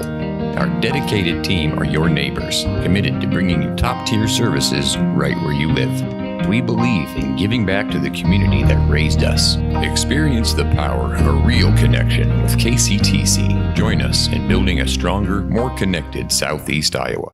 At Seafirst Credit Union, we're all about making connections, like how we connect you to that dream vacation with a savings account designed to help get you on the flight there. Connect with Seafirst today and see why together is better. Introducing Hy-Vee Market Grill, where every meal is a delight. Start your day with our mouthwatering breakfast options and savor flavorful lunches with friends and family. Cap off your day with our delectable dinners. Hy-Vee Market Grill, where every moment is delicious. My name is Levi Lyle. I have lived in Kyoto my entire life, but I've been an organic farmer for about a decade. Truly, the reason to do business locally is because of the joy and fulfillment that comes in relationships. Coming to Professional Proteins is an opportunity to work with good people. There are places where all roads lead to families providing for their loved ones and their community. That's where you'll find us. Generation after generation, Farm Bureau Financial Services. It's your future. Let's protect it. Washington County Hospital and Clinics, providing quality health care that puts you first. Whether during a hospital stay, seeing a primary care provider for wellness exams or sick visits, minor surgery to a total joint replacement, or recovering from an injury, we're here when you need us. More than you expect for your health care. Washington County Hospital and Clinics. Hills Bank is a bank of people who are willing to go the extra mile. We find sincere ways to connect with those we serve. Hills Bank is banking on human connections. The Connie and Amanda team is dedicated to giving back to our community by actively engaging with our clients, businesses, and the public. When it comes to helping you find your next home, investment, or commercial space, the Connie and Amanda team is here for you. You're watching Demon Basketball on the Southeast Iowa Video Network, brought to you by Washington County Hospital and Clinics, a top 10 critical access hospital in the nation. Tonight we have the back end of a doubleheader matchup between the Washington Demons and Fort Madison Bloodhounds. And after a fantastic girls game, which Fort Madison ended up winning, we now have the boys teams here about to tip off, and we welcome you here to the announcers table. I'm Joel Keller here alongside my partner, Brady Barron. And thank you for joining us for this quick Fairway Meat and Grocery pregame show. It's going to be a good one here. It's going to be a tight one. Both these teams have been very competitive so far this year. The Demons 3-0 in conference play, and Bloodhounds 2-1. So what are you expecting from this game, especially from the Demons here? You know, you got four really good players that really lead this team. Yeah, they got four players averaging right around 10 points per game. You've got players, you got Drew Conrad, Rajan Roth, Logan McDole, and Nick Stone. All these guys are able to get the ball in their hands and able to score as well. They all look to them to spread the ball around as a team. They average 11 assists per game as opposed to the Bloodhounds 5.5. So they're going to spread the ball around, they're going to move it around, and a little bit of everyone's going to get involved. And Washington, very fast-paced, up-tempo team. They love to get running. Fort Madison, however, is much slower, but they bring in some athletes here. You know, we were told to expect some big dunks here coming. So, what do you expect from this Fort Madison team then? Well, you said it there. The name of the game in basketball is size, right, Joel? They've got a guy that pulls in at 6'6", and that'd be Dayton Lamar, and then they've got another guy, Darius Foy. He tallies at 6'8". So the Devils are definitely giving up some size here to the Bloodhounds. The Bloodhounds, they've got the height advantage. They're also athletic. Nolan Guzman, he leads their team. He's got 18 points per game, so he leads them as well. They've got some athletes on this team. They've got some height, so as you said, they could be playing above the rim a little bit. Then Fort Madison, they're bringing everyone back, and they're expected to compete very well. And I mean, they've started out 2-2, but 2-1 in conference play. That conference record is what really matters here. Please join me in welcoming our officials. Last game against Burlington, they got a big win there. 23 points, 11 rebounds for Nolan Guzman. What does he need to do today against this fast Washington team? Yeah, control the game and do what he can do. Another thing that this Bloodhound team has, they get their hands on the ball as well. They've got a couple guys who average 3.8 steals per game. One of those is Guzman, the other is Julian Deere. So they get their hands on the ball a little bit, they're going to be all right. Definitely right.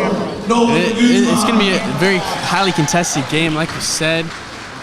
You know, on the other side now, Washington. We already mentioned about their four players going, but they're very much shorter than this Fort Madison team. So Nick Stone, he's going to be playing the 5 today, as he usually does, but he's 6'3". He's 3 inches shorter than the 5 for Fort Madison. So how do you defend that? It's tough. You're going to need to have some help probably on the backside. You might also, you know, there's a chance you could deploy a zone against something like that. It's hard, though, when you're outmanned in the height department so much. Double teams, traps, playing behind, all things that you can do. It's really just a matter of finding the right recipe that works against Lamar and Foy specifically. That's exactly right.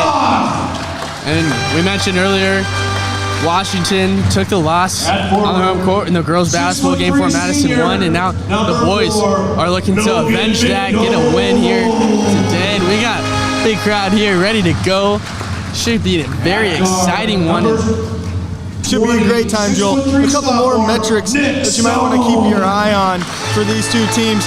Rebounding average, the Bloodhounds, they average about 37 rebounds a game, while the Devils about 27. So that's about a 10 rebound difference, and that's something that could really come into play. We saw that a little bit in the women's game. The team that normally rebounds better, it seemed like the Bloodhounds were all over the place for the women on the boards, and that's something that we could see today in the boys game as well. Yeah, and we are moments away now from tip-off. So we want to remind you this game is live on the Southeast Iowa Video Network Facebook page and on the Southeast Iowa Union YouTube channel as well. That was pregame show brought to you by Fairway Meat and Grocery. And now we are coming up to tip-off in this one. Players sick in the court. We got Logan McDoyle out there for Washington in the circle, awaiting the tip against the tall, big Dayton Lamar, 6'6", out there.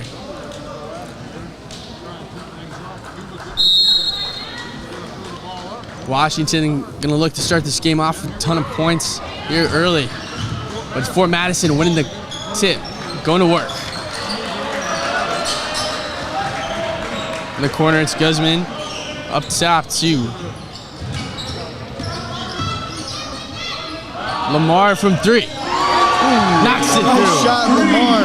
Immediately, Joel getting rolling from beyond the arc. Big three there from Stone, just gonna rim out. And Lamar with the rebound. I mean, Lamar's height, you can see it from a mile away on this floor. The way he jumped up, got that rebound, no one was around him, but he just got right up there and snatched it. That's certainly gonna be an issue here in this one. Working inside and out, a three there, going in. Julian Deere knocks it through. Oh, the Bloodhounds are rolling. They're coming out of the gate, striking fast from beyond the arc. A quick 6-point lead. Logan McDoyle gonna answer. Good cut inside. Finger roll finish. First points for the Demons. On the other side, Fort Madison working quick. Defensive rebound there by Rajon Roth. Up top, Drew Conrad up to Roth, or McDoyle, down into the corner. Hobshite up top. Working this offense through. Poked away. The Bloodhounds on the run. Deere up top, not gonna fall, fight, battle for it, off of Fort Madison, and Washington will take over. I know that shot didn't go, but what a picture-perfect Euro step there. That was absolutely beautiful there from Deere. Absolutely great shot, and they're bringing out a little bit of pressure there themselves. Nothing crazy, a nice little soft press here from the Bloodhounds just to slow down this Demons team. Drew Conrad will reset this Washington offense, set up their play. Going up to the top to Roth. Down into the corner, back up. Conrad into the corner. Nick Stone for three, not gonna fall. Kendon Bowie with his first rebound of the day, the senior. He averages 4.3 rebounds a game. Now the Bloodhound offense working. Guzman out to Bowie on the wing. Lamar. Now working on the interior. Not gonna fall, but rebound by Lamar, puts it right back up. Lamar cutting through this Washington defense, trying to box out like butter. Lamar just able to get through there and snag one on that one.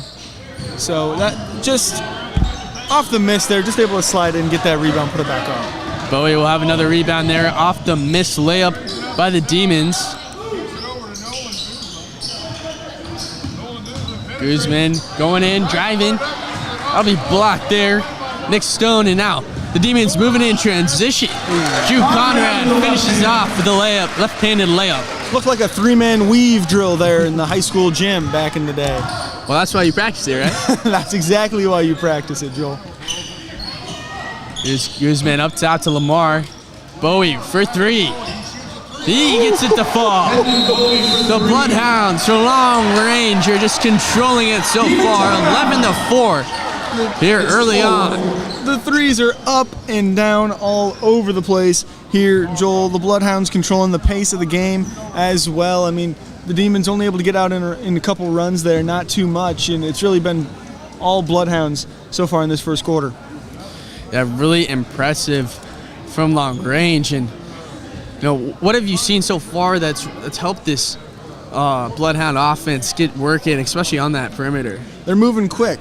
They're swinging the ball around the perimeter. They're not waiting. The ball's not sticking in anyone's hands. They're swinging it fast, and it's just able to keep the Demons' defense moving around a little bit in order to get those open looks from beyond the arc as well. And then hustling on the boards as well. Lamar, of course, he had that putback layup there. So they're able to get the ball off of rebounds as well, and that's what they've really done well so far in this one.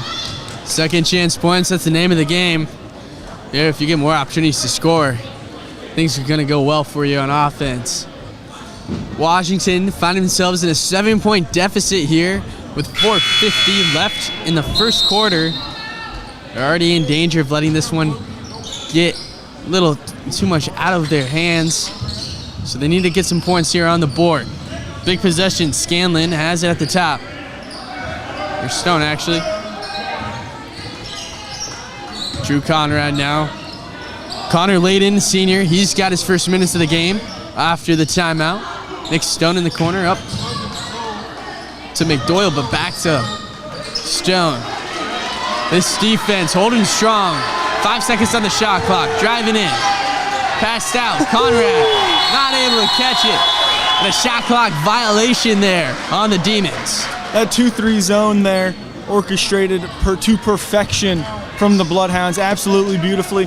They're using their length and their size to really get their hands on the ball and make the passing lanes uncomfortable. And then, as we saw there, the Demons are trying to drive and kick a little bit, but it's really hard to do against a zone look like that because the zone doesn't really crumble. It just kind of bends in and then pops back out. Demons are gonna have to figure out how to attack that zone. But now the Bloodhounds, another opportunity to get some points off of a turnover. Guzman moves it out to Bowie. Bowie trying to find Lamar underneath, but tipped up by the Demon defense. Drew Conrad went and tried to save it, not able to get it though. Out of bounds, staying home with the Bloodhounds. Layden did a good job getting his hand on that one. Just able to make it uncomfortable. Here's Bowie up to Guzman. Now Deere looking inside of Lamar. Lamar using his height, grabbing that rebound, putting it right back up, and the foul will be called on Cale Williams. Yeah, Lamar, I mean, that's what we were talking about with the height being an issue there, Joel. And Lamar, they kind of tried to sandwich him. They had a player behind him, and then a player kind of helping out in front. It didn't seem to matter too much on that one. Lamar was able to get up and get it, gets his own rebound and puts it up. I mean, if you keep getting offensive boards like that, you're going to get fouled eventually. Exactly right. Lamar not able to get the first one to go. Second one, rims on in. Bringing a sub there. Darius Foy coming in. Big lineup now. Both the tall guys for the Bloodhounds in. You got 6'6" Lamar and 6'8" Darius Foy. And they're even pressing as well. Bloodhounds know they got that 8-point lead, and that could easily extend here. A turnover now. The Demons look a little bit out of sorts here so far. That pressure is kind of speeding them up a bit more than what they want to be early in this one. Darius Foy up at the top. Dumps it off to Bowie. Inside Lamar cutting in. Wide open layup, not able to go. Rebound by Foy. The put-back bucket is good. 10-point lead now for the Bloodhounds. That is just absolutely tough. When you got a guy who's 6'8" out there, that's just almost impossible. And Bowie with the steal and saves it into the hands of Nolan Guzman, the junior guard. He's back up to Bowie. And now Foy has it. Working the ball around the perimeter are the Bloodhounds. Deere's got it at the top. Washington defense looking for a stop here. Foul will be called, a hold there on Drew Conrad. No shots. Ball will be inbounded underneath the hoop. I mean, even when the pass was on target there, but there was still a couple demons around, just able to draw the foul on Lamar there. Tough draw for the demons. And the demons, shorter team, you know, they're going to have to watch out on those fouls here. Got too early on, nothing to worry about, but as this game goes on, you know, the Bloodhounds, they're showing that they want to play tall. Mm-hmm. Inbounded in, and it's going to find its way up to Lamar and then to Deere. Julian Deere now to Guzman for three. Just off the back iron, rebounded by Bowie. A battle on the interior. Foul called inside. Another foul there from the Demons. Demons right now, they're not able to get these rebounds, and it seems to be putting them in tough spots in terms of fouling. I mean, it seems like every time that the Bloodhounds are able to get that offensive rebound, the Demons commit a foul in response. Yeah, Drew Conrad going to be getting notched for that foul. Boy makes the first one. Nick Stone comes on in. Kill Williams heads to the bench for the Demons. And Bowie now looking to go for two from the line. That'll go in and out, and rebounded by Lamar, up and in, and the foul. The and one for Lamar. We talked about that pregame, Joel. This height is really starting to prove to be an issue here for the Demons. It's been all gas, no brakes from the get-go for the Bloodhounds. They've been on top from the opening tip, and the Demons have been unable to get anything rolling against the height of this Bloodhound team. Yeah, Demons are really struggling offensively and defensively, and now these last couple of possessions, we've seen a couple of turnovers there from the Demons.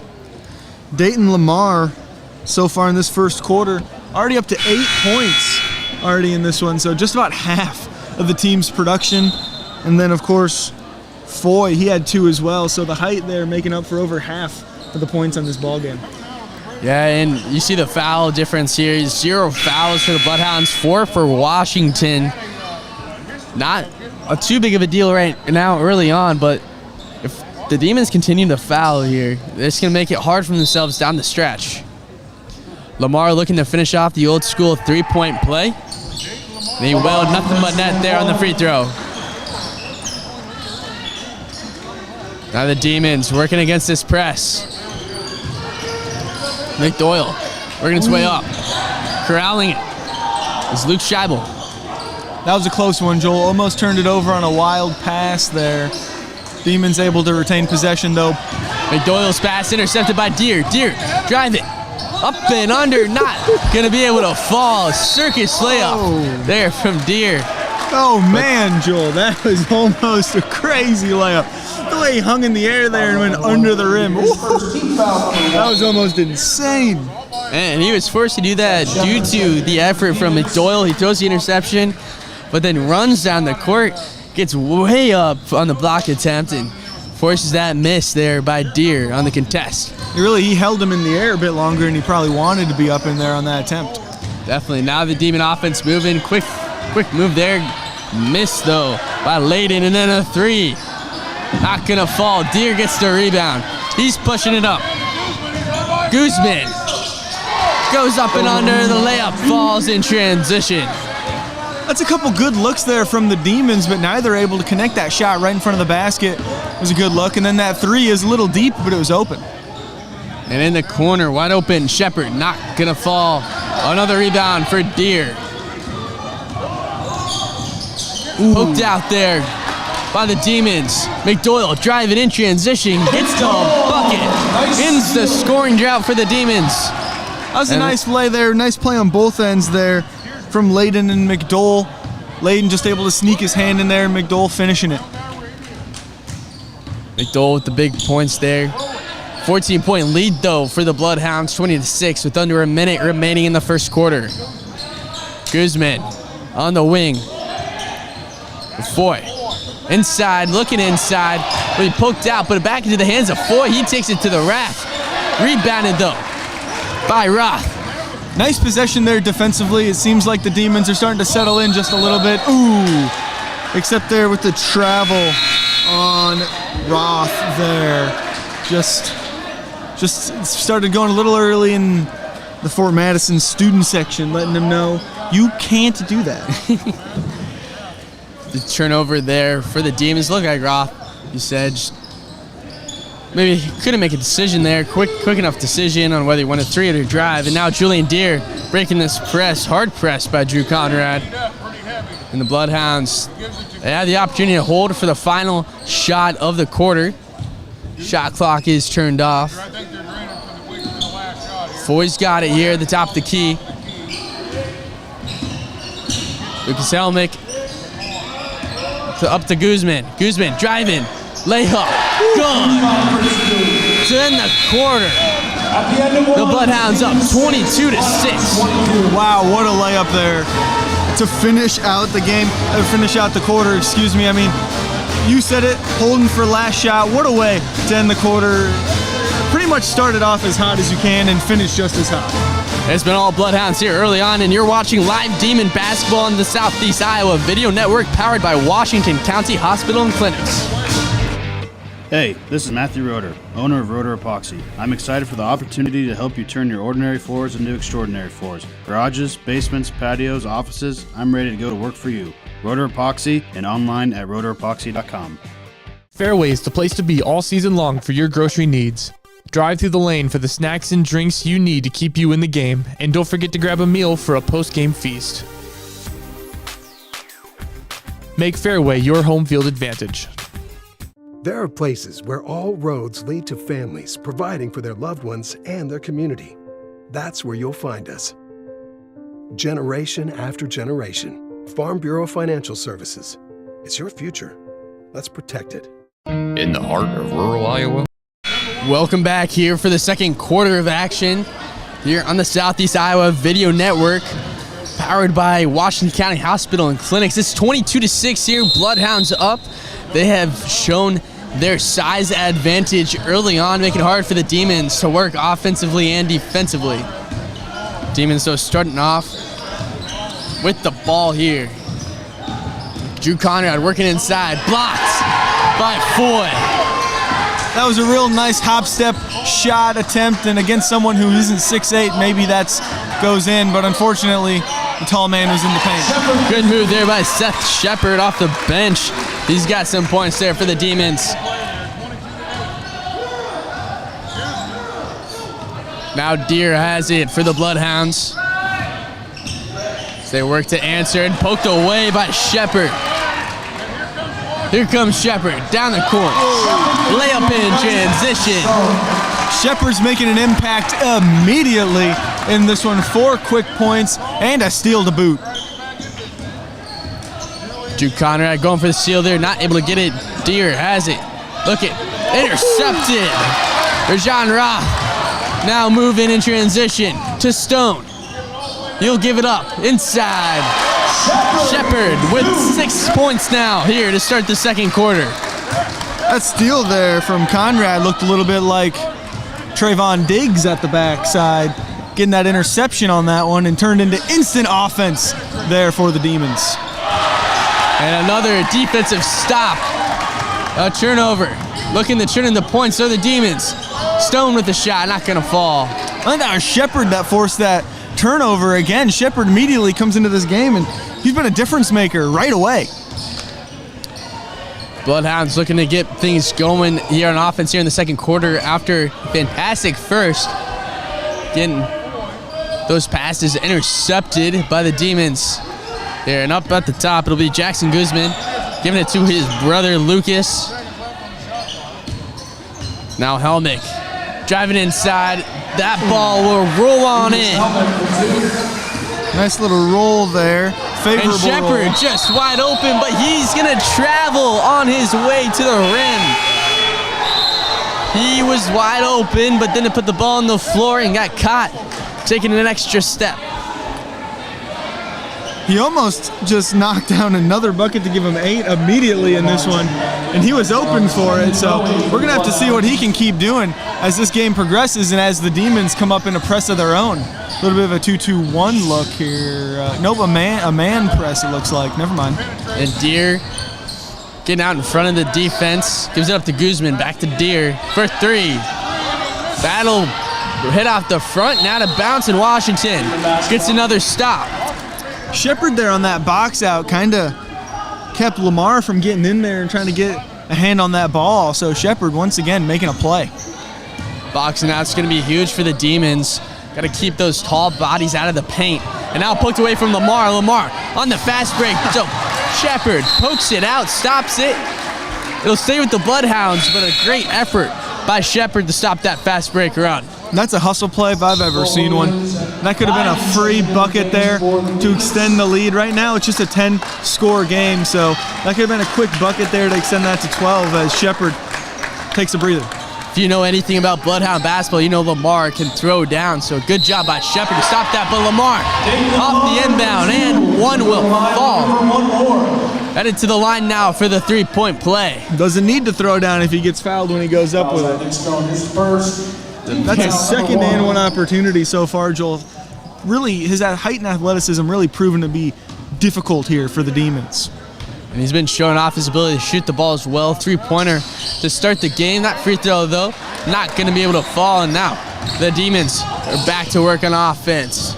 Moving up, Kill Williams, then into the corner. Inside now. Nick Stone in the corner for 3. Not going to fall. Deere with the rebound. That's good ball movement there from the Demons. Get the defense moving a little bit, and they found the open man, just unable to convert on the good look. Guzman now on top of the key for the Bloodhounds. Gives it to his brother. Bloodhounds working their way around the perimeter. Try to set something up inside. Deere now quick first step up to the rim. Not going to fall. Rebounded by Connor Layden. That quick first step was lethal, as you said, getting to the rim. Unable to convert, though, but fast off the dribble. McDowell now as he'll swing it all the way around inside. Connor Layden trying to get it up over the top of Lamar, but Lamar with the block and the rebound. Lamar didn't even jump on that one, Joel. Just slapped that right out of the gym. Benefits of being tall. Indeed. Something you and me don't know much about. You didn't have to call me out like that, but that's all right. Bowie now has it on the inside. Guzman back out, and Nolan Guzman up top, then Deere. Reset this offense. 8 seconds now on the shot clock, ticking down. The 3 from Deere. Lets me an offensive foul as it banks in. A moving screen there by Lamar. Dayton Lamar getting called for it. That's the first foul of the quarter for the Bloodhounds. That is good for the Demons. Not only does Lamar get a foul there, but takes a 3 off the board that would have been a real momentum changer. And now they're working inside in the layup by Luke Scheibel. Not going to be able to fall. Left some meat on the bone so far in this one from the Demons. They've gotten some decent looks from 3 and at the basket. Got to see those start falling here pretty soon. Down 14. Definitely can't lose those opportunities to score. Now the Bloodhounds working on offense. Nolan Guzman gonna find something inside, but he'll give it up to Jackson. Thought about the 3, but he'll pass it off to Deere. Deere won't miss. Good box out there by Connor Layden. That's a tough shot from Deere. Kind of a fadeaway. Got a couple hands there. It's a tough look. And McDowell, that 3 not gonna go, and bounces over the hoop and out of bounds. That was from way downtown on that 3. He's taken a couple of deep ones so far, really testing out his range early. Yet to see one fall. Yeah, Logan McDowell looking to get things going. He's quarterback for the football team, and on the court, he's averaging 10.8 points per game. Now the press here. Deere having some trouble. He'll throw it up. Guzman working inside, and a jam by Lamar. Oh, man. Breaking the press, left Lamar open in the paint and just jammed it home. Now Nolan Guzman to finish the job, but he won't. Bowie going in for the putback slam. Guzman can't get it to fall, but we'll get a push down low. 2 shots coming up for Guzman. A foul there on Conrad. They're starting to play above the rim here, Joel. Bowie tried to slam that one back in too, so now they're starting to feel it a little bit. They got this big lead, and they're starting to really get in a rhythm here, the Bloodhounds are. You get the advantage that they do on the height. You get this lead, start getting some highlight reel plays. I mean, we've seen it all over the place. We've seen it on offense and defense. It's just been a struggle for the Demons whenever they try to go inside the paint on either end. Jackson Guzman pokes that out of the control of Cale Williams, but it'll be out of bounds on the Bloodhounds. Demons have possession now, down 16, 28-12. They got off to a quick start here in the second quarter, but haven't been able to score since the 6:30 mark. Here's a 3 from Conrad. That'll fall. The drought ends for the Demons. That was a great press break, too. They moved the ball with their passing ability. They didn't try to dribble through it too much. They moved it through passing, and when you do that, the ball gets where it has to go quicker, which left an open 3 there in the corner for Conrad. Now the Bloodhounds looking to respond here. Just under 2 minutes to go in the second quarter. Working on the outside, Bowie now driving in the charge. The Demons able to draw the charge. It's Logan McDowell. The big play there. Some hustle plays coming through now for the Demons. And that's the definition of a hustle play. Taking a charge, that's the dirty work, and that's their leading scorer doing it. Yeah, definitely can't feel good though, Bowie. Coming in hot, he was looking to attack the rim.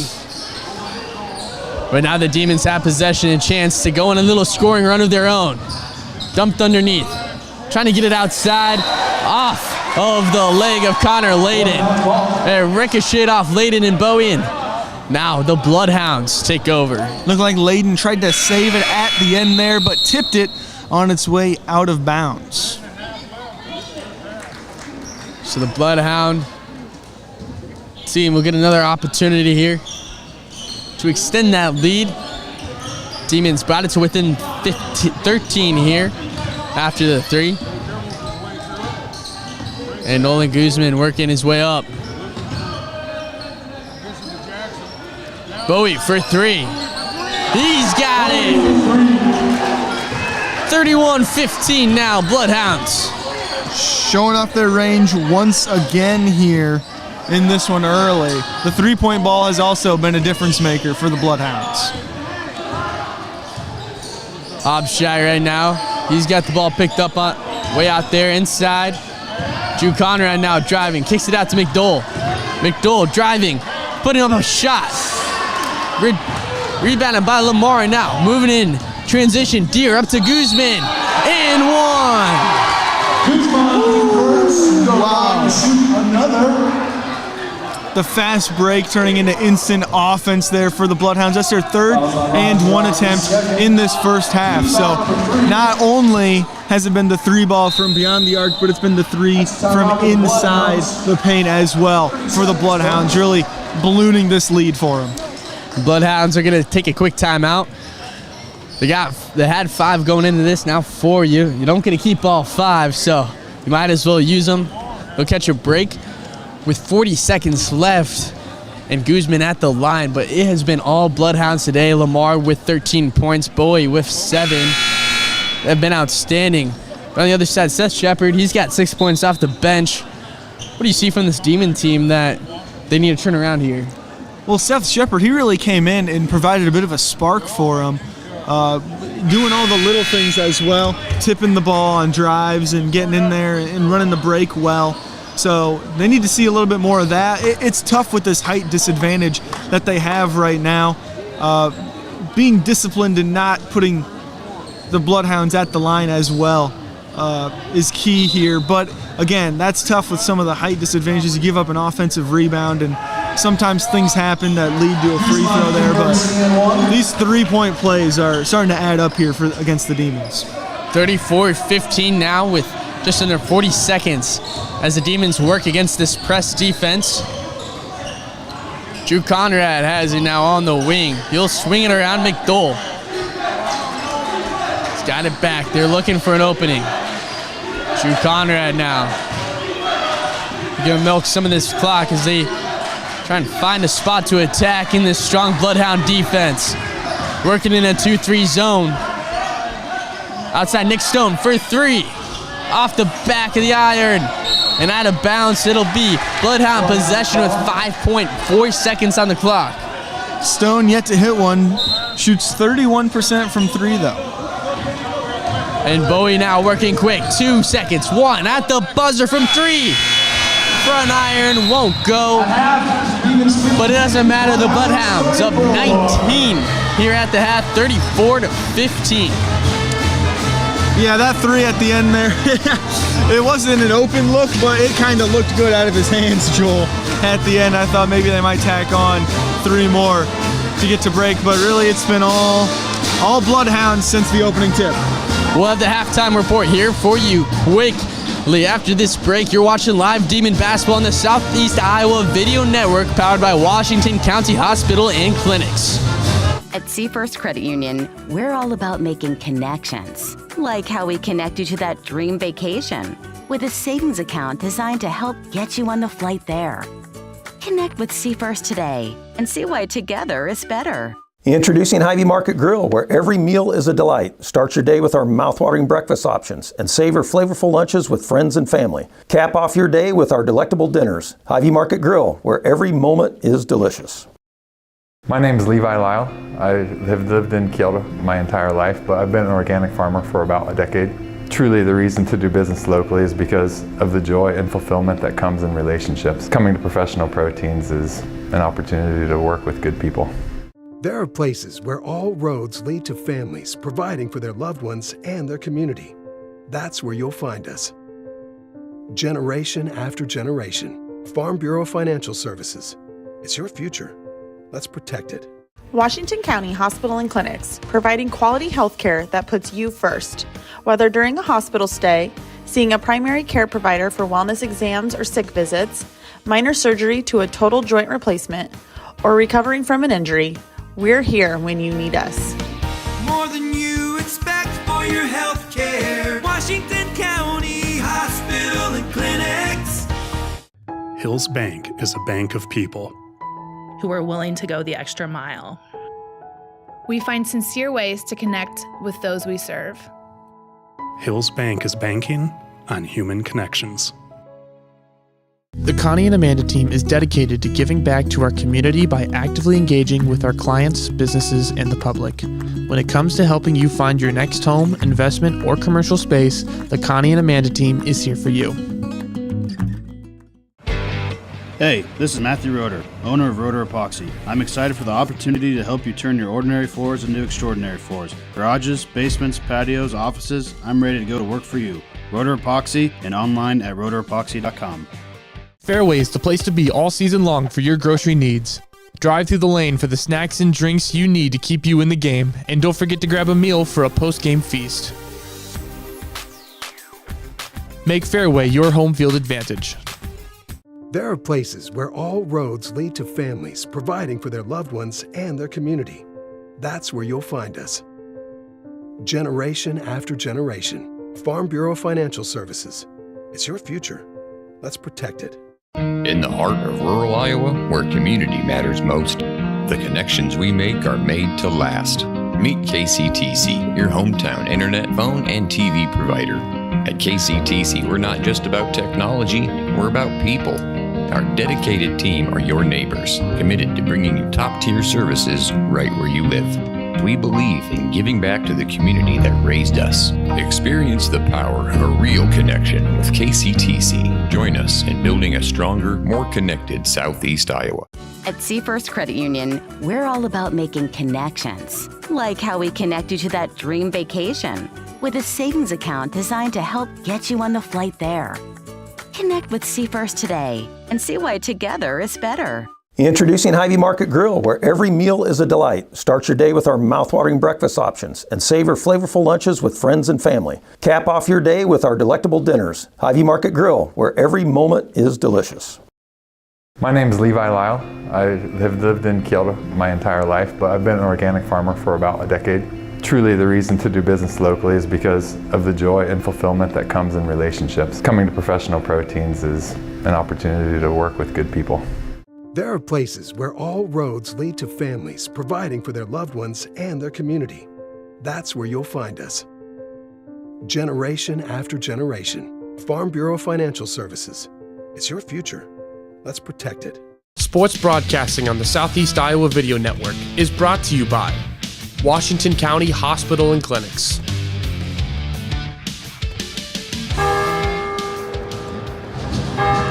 Welcome here to the halftime report presented by Rotor Epoxy, your premier destination for high-quality epoxy flake flooring solutions. Whereas Washington is down 15-34 against the Fort Madison Bloodhounds. And Brady, what has been the story of this game? Well, the Bloodhounds came out of the gates swinging. They were like a caged animal ready to get rolling in this one. They're shooting threes immediately, got out to a 6-0 lead right out of the gate. And then after that, their height kind of took over. With Dayton Lamar, he's 6'6", about 3 inches taller than the next tallest player on the Demons. He's been a problem all evening. And then Foy came out. He's got a couple blocks in there. He's got some points as well. He's also been an issue for the Demons to handle. And they've been an issue both in the paint for the offense and the defense of the Demons. The Demons unable to really attack the paint too much because they've got a couple blocks out of that. And then defensively, they're struggling to get some rebounds here against the size of the Bloodhounds. So it's been a height game early in this one, and that's led to some three-point opportunities and some three-point plays on and-ones as well. Definitely. And in the first quarter of this one, the Demons were held to 6 points. But then they're off the bench, Seth Shepard. He was able to get things going for them quickly. They go on a little run there at the beginning of the second quarter. So what'd you like there that the Demons are going to need to do here in the second half if they want to get back in? Yeah, Seth Shepard, he got a few minutes there, and immediately he made an impact getting some points. He caused some steals off a turnover. He got back and stopped Lamar from putting one in on a layup and extending the lead there. So he's made some hustle plays all over the floor. He seems to be running the floor on offense well, getting behind the Bloodhound defense. So he's just been all over the place so far in this one, and it was quite impressive there in that stretch. And he kind of helped cut that lead down a little bit for the Demons. And the Demons now, they're down 19. The Bloodhounds able to attack just on the interior and then expand that to the perimeter. You know, we knew coming in they had the height advantage, but for those guys, for the 6'3" Kendon Bowie and 6'6" Dayton Lamar to hit those threes, how important is that for the Bloodhounds? Massive. I mean, when you have all size and you're not able to stretch the floor at all, that can really hurt what you can do offensively. But they came out of the game and said, you can't just sit in the paint on us. We're going to drill some threes right in your face and then make you come out on us to really open up the inside. So the Bloodhounds had a strategy coming into this one. They've executed it to perfection so far. They really have, and that's given them a 19-point lead. It's 34-15 here as the Bloodhounds take the court here for their getting warmed up for the second half. Lamar with 13 points has been the story of the game so far, and that was the Rotor Epoxy halftime report. And when we come back, we have this second half matchup between the Demons and the Bloodhounds. Washington County Hospital and Clinics, providing quality health care that puts you first. Whether during a hospital stay, seeing a primary care provider for wellness exams or sick visits, minor surgery to a total joint replacement, or recovering from an injury, we're here when you need us. More than you expect for your health care. Washington County Hospital and Clinics. Hills Bank is a bank of people who are willing to go the extra mile. We find sincere ways to connect with those we serve. Hills Bank is banking on human connections. The Connie and Amanda team is dedicated to giving back to our community by actively engaging with our clients, businesses, and the public. When it comes to helping you find your next home, investment, or commercial space, the Connie and Amanda team is here for you. Hey, this is Matthew Roeder, owner of Roeder Epoxy. I'm excited for the opportunity to help you turn your ordinary floors into extraordinary floors. Garages, basements, patios, offices, I'm ready to go to work for you. Roeder Epoxy and online at roederepoxy.com. Fairway is the place to be all season long for your grocery needs. Drive through the lane for the snacks and drinks you need to keep you in the game, and don't forget to grab a meal for a post-game feast. Make Fairway your home field advantage. There are places where all roads lead to families providing for their loved ones and their community. That's where you'll find us. Generation after generation, Farm Bureau Financial Services. It's your future. Let's protect it. Welcome back here. You're watching live Demon basketball on the Southeast Iowa Video Network, powered by Washington County Hospital and Clinics. And we are just moments away from the second half here, where the Demons are trying to battle back in a 19-point deficit at half. Brady, as the Demons take the court, what do they need to do to get back into this one? You know, they can't grow any inches, so you can't say that. One thing that they can control, though, to a degree, is their fouling. I know it's hard when you give up some offensive rebounds not to overreact a little bit and try to get that steal, but it's important to not put them at the line, put the Bloodhounds at the line to get extra points out of those possessions, because they're already kind of getting extra points off of a miss when they get the offensive rebound and get a shot up. But it's important to not give them even more. I mean, that's a handful of extra points, about 3, I believe, roughly, that they've been able to make good on. Bloodhounds start with the ball, and Demons have really made it hard on themselves too, not knocking down too many three-pointers, missing a lot in the corner. Nick Stone starting off cold, and Deer driving in, battling for that layup there. I heard the slap up here. That might have been another and one opportunity, but Demons are able to survive that one. It was just ball. Kicked out to McDowell. His throw will go wild. Tipped away by Kendon Bowie. The possession stays with the Demons. Nick Stone passing it in. Demons look to get their first points of the second half here. Here's McDowell. Figueroa finish and one.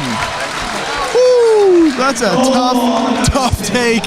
He said, meet me at the rim, and he made good on the layup there. That'll send him to the line. The Demons with their own chance to get 3 the old way. McDowell with the powerful finish there, and that's one way you can combat some height. Start drawing some fouls down low, which is something the Demons have yet to do really here in this one. Missed free throw though. Bloodhounds moving.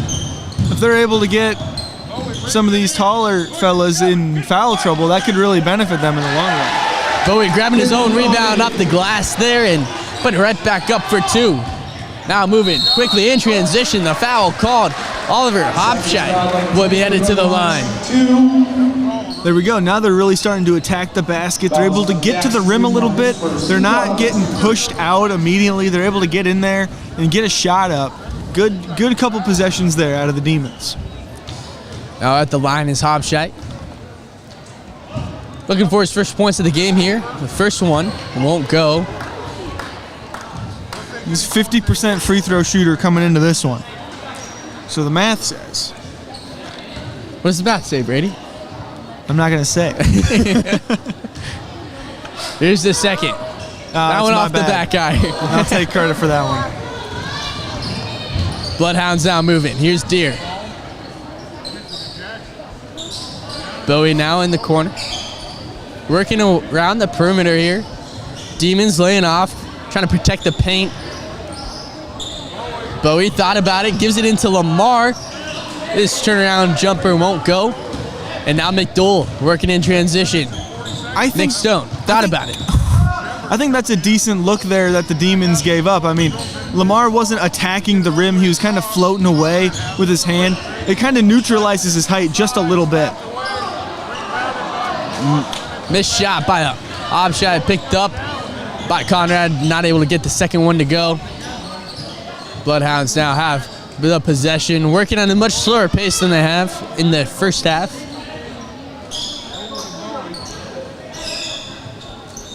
Deer's got it now. Jackson Guzman battling with Drew Conrad down low. Drew's going to take it himself inside, guarded by Nick Stone. Rebounded by Roth. Now McDowell thought about it from 3. Drives in, floater. Gets it to bounce on in. In the first half, McDowell might have taken that three because we saw him settle for a couple threes at that spot on the floor on the other side. In this second half, he's been going at the rim, attacking the basket, and it's paid dividends so far for the Demons. Now on the defensive side, McDowell putting a lot of pressure there on the Bloodhound ball handlers. Showing some quick lateral movement. Now Bowie has it at the top of the key. Stone on him. Bowie out to Guzman. Or out to Deere for three. He bangs it in. A couple steps off the line. That's tough. That's a deep three there. And kind of shut down the run a little bit from the Demons, drilling that one. 41-19 now. Nick Stone takes a three of his own. He puts it nothing but net for the Demons. Nick Stone's rolling now. Sees one go through the rim after missing his first two. See if that helps him out later in this one. Bowie with the pump fake, drives in, gets the foul called on Drew Conrad, and Bowie will be headed to the free throw line. That's tough getting Bowie back on the line, letting the Bloodhounds do more damage at the charity stripe.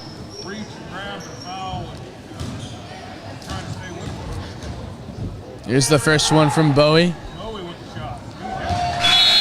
First foul of the second half there on the Demons, but the third foul on Drew Conrad. He'll come out of the game, along with Oliver Hobscheit. Coming on in, Connor Layden and Cale Williams for the Demons. Bowie makes the second one, and it's a 21-point game here. 4:40 left in the third quarter. Cale Williams gets it down inside to catch, and the shot in one motion there for Connor Layden. If Layden would have come down with that one, it's certainly possible that he might have got blocked or at least contested a bit more. I know coaches like to say come down with the ball before you go back up with it, but there I don't think he had a chance to come down. Good layup there. Now Deere working inside. Miss, but rebounded by Lamar. Lamar puts it right back in, just grabbing that one over Layden's head. He's up to 15 now in this one. A travel now called as the Demons try to break the press. Cale Williams getting called for the violation. And now the Bloodhounds have an opportunity to go on their own run. One thing you can't do when you're trying to complete a comeback is unforced errors. And, I don't know if it's totally an unforced error. The press definitely played a factor. Lamar grabbing that ball over Layden's head. Layden gets a push on Lamar's back, and Lamar headed to the charity stripe for two more. Yeah, shot unable to go, but could have been another and one opportunity there on that one. So once again, putting Lamar at the stripe. Lamar knocks out in the first one. He's got 16 so far. Bowie with 11, or the two in double digits there for the Bloodhounds, and they've just been dominant so far today as the second one falls. 47-24 now. Yeah, Lamar well over his season average of about 12 points so far in this one. There's still plenty of ball game left to play, and that really is a testament to the height difference. Normally, Guzman's their leading scorer, but tonight they're really just attacking with Lamar. Demons passing the ball through the press. Now a three-pointer for Williams. Won't go. Rebounding. And Roth gets the putback with the spin move there. That's a tough board. That's a good hustle rebound there from Roth. And trying to make a hustle play was Williams. Nolan Guzman gets him working. And that's going to be a charge called on Bowie. Taken again by McDowell. That's his second charge of the night. Yeah, and that was clear as day. Just ran right through him, tried to run right through his chest there. That's a charge every day of the week. Shepard back in. Shepard back in, looking to spark this Demon offense. We all know hospital pass in football, but Guzman kind of just threw that to Bowie, running in on a set defender. Shepard making an instant impact just like he did earlier on in the game. Gets the layup there. I'm going to start calling him the Spark because he's really lighting things up whenever he gets in off the bench. I like that, Seth. The Spark Shepard. That's nice. Seth the Spark Shepard. He comes in, immediately scores another bucket here for the Demons. calling things out on defense as we speak. As this press from the Demons comes. It's a little unorganized, it looked like, but the steal by Conrad. Here's Conrad going for the layup. Rolls it in up over the head of Deer. A 6-0 run now for the Demons. They're not done yet. Once again, getting a little bit of that pressure there with McDowell.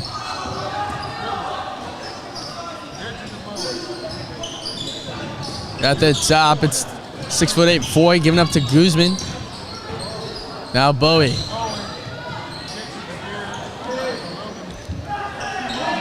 Bloodhounds have to reset. 10 seconds on the shot clock. Foul called. Looked like he had two hands on him. Looked like it was Conrad there. Looked like he had two hands on him as he was driving around right in front of the ref, clear as day. Can't get away with that one, not even for a second. Drew Conrad getting notched for that one. With a fourth foul on Conrad. He'll have to come out of this one. Cale Williams back onto the court.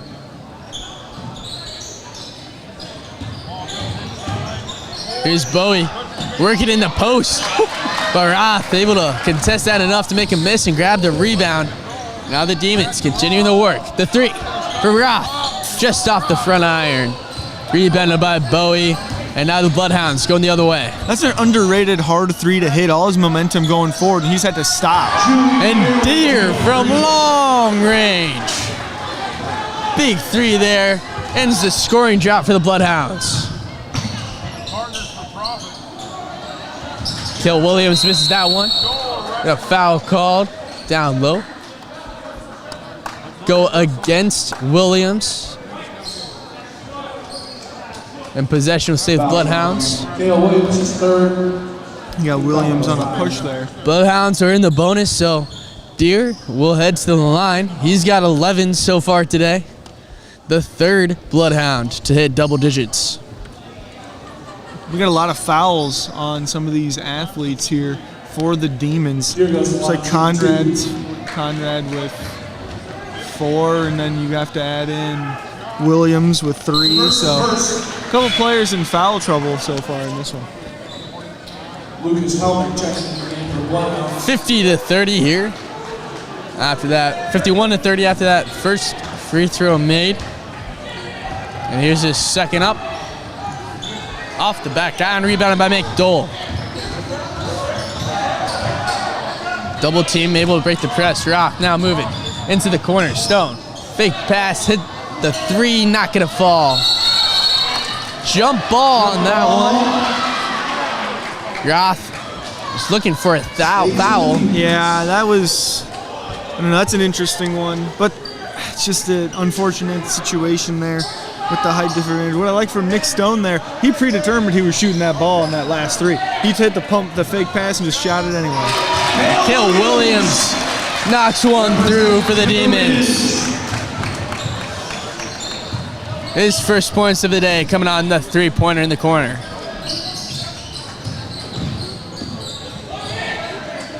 It's an 18-point game now. Deer working on the interior. He'll get that one to fall, working around Roth.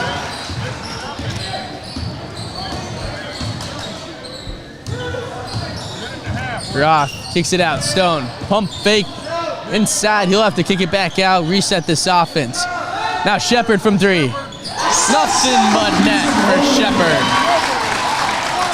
He's got 11. He's got 11 in this one now. After that 3, he really has been the spark for this Demons offense. Lead down to 17 now as Bowie drives in, puts up the finish. Little floater there. Now Shepard running in transition. Roth, he's got it from 3, wide open, not gonna go. Rebounded by Williams. Outside the Stone, around to Shepard. Shepard, mid-range jumper, goes! That's 13 for Shepard. Shepard is cooking right now. Anytime he pulls up, it seems like it's gonna be good. I'm super excited anytime he looks like he's about to take a shot. That pass from Guzman almost set it out of bounds, but Deer able to catch up to it. And now they're gonna hold for the last shot. Shot clock turned off. It's like McDowell's gonna challenge that a little bit, just giving him a little bit of pressure.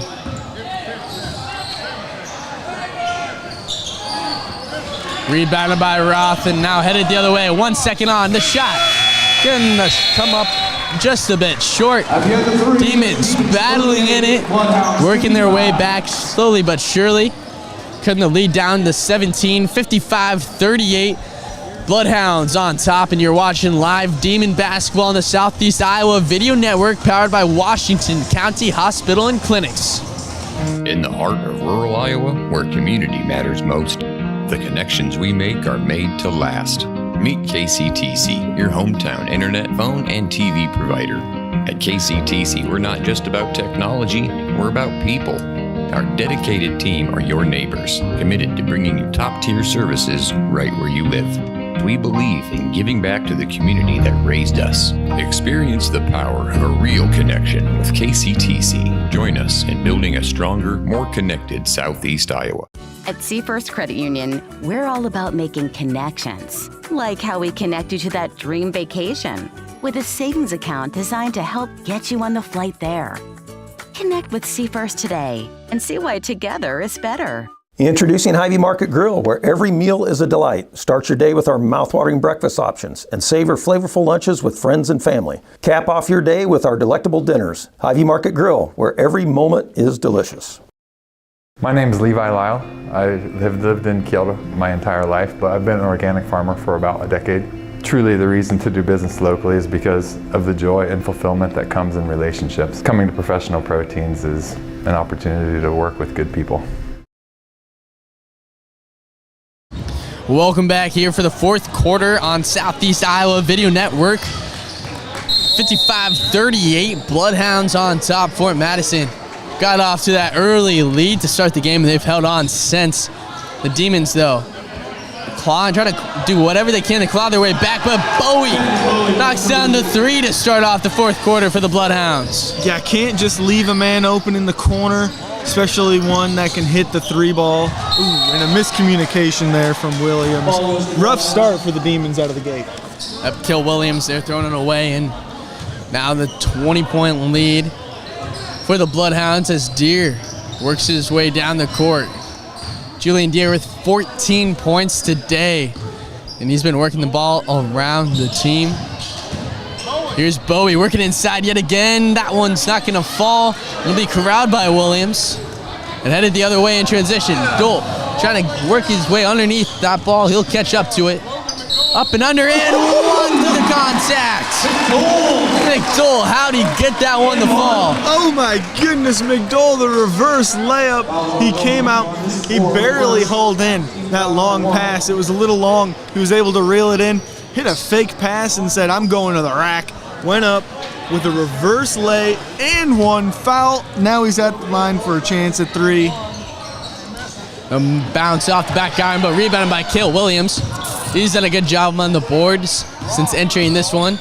Now Roth has it. He'll give it up to Shepard. And Williams will set this offense up. McDole for three. He will bang it through.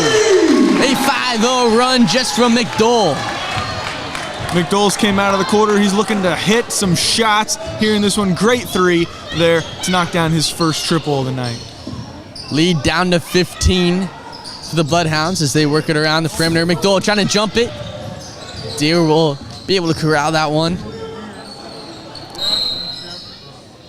And a timeout now on the floor by the Bloodhounds. 15 seconds on the shot clock. 6:30 in the game. 58-43. The middle of a 5-0 run for the Demons by Logan McDole. Yeah, the Demons came out of the gate. They were a little sluggish there with a turnover and giving up a wide open three-point look there. But coming out of that, right after that, McDole was able to really get rolling, tacking the basket with that reverse lay, that beautiful reverse layup, and then just knocking down the three to try to draw the Demons closer in this one. Really, the difference in this ball game is that opening stretch of the game in the first quarter. Coming out of halftime, even a little bit through that second quarter, the Demons have been on target a little more than they were right at the beginning there when they got off to that deficit early. Yeah, Demons had 12 points near the end of the second quarter, and now they have shot up to 43. Held to 6 points in the first quarter as well. But they're still not able to overcome the big lead. Like you said, the Bloodhounds had gotten And we are seeing Lamar staying on the bench there a little bit, get him some rest until this game gets closer. Lamar, the leading scorer today, he's got 17. And right there, right behind him is Bowie, Kendon Bowie, senior, 16 points, and Julian Deere with 14 as they go to work. 8 seconds on the shot clock. Bowie in the corner for 3. Back iron. Battle for the rebound. That'll be a jump ball. Shepard getting in there, getting his hands dirty, once again forcing the jump ball, almost stealing the possession there for the Demons. Possession arrow is the Demons, so they have the ball now. Trying to cut the lead to the smallest it's been since the first half. Roth not able to get it to fall. Bowie falling down, but able to get the ball out of his hands and into the hands of Deere. Looked like he might have been looking for a foul too with the shot there. Deere driving in, not able to get it to fall, blocked, but Shepard gonna get caught with the foul there on Guzman, Jackson Guzman's. Man, I thought that might have been good. I thought he might have got away with a little bit of a block there. That's about to go, whoo! But no. Went in flying hot for the block, catching a little bit of body.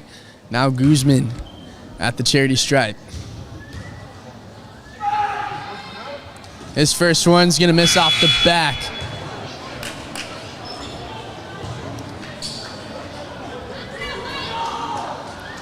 Cale Williams and Seth Shepard making an impact off the bench for the Demons. They're on the court. Started lineup battling some foul trouble here. Jackson Guzman puts the second one in. It's 59-43 now.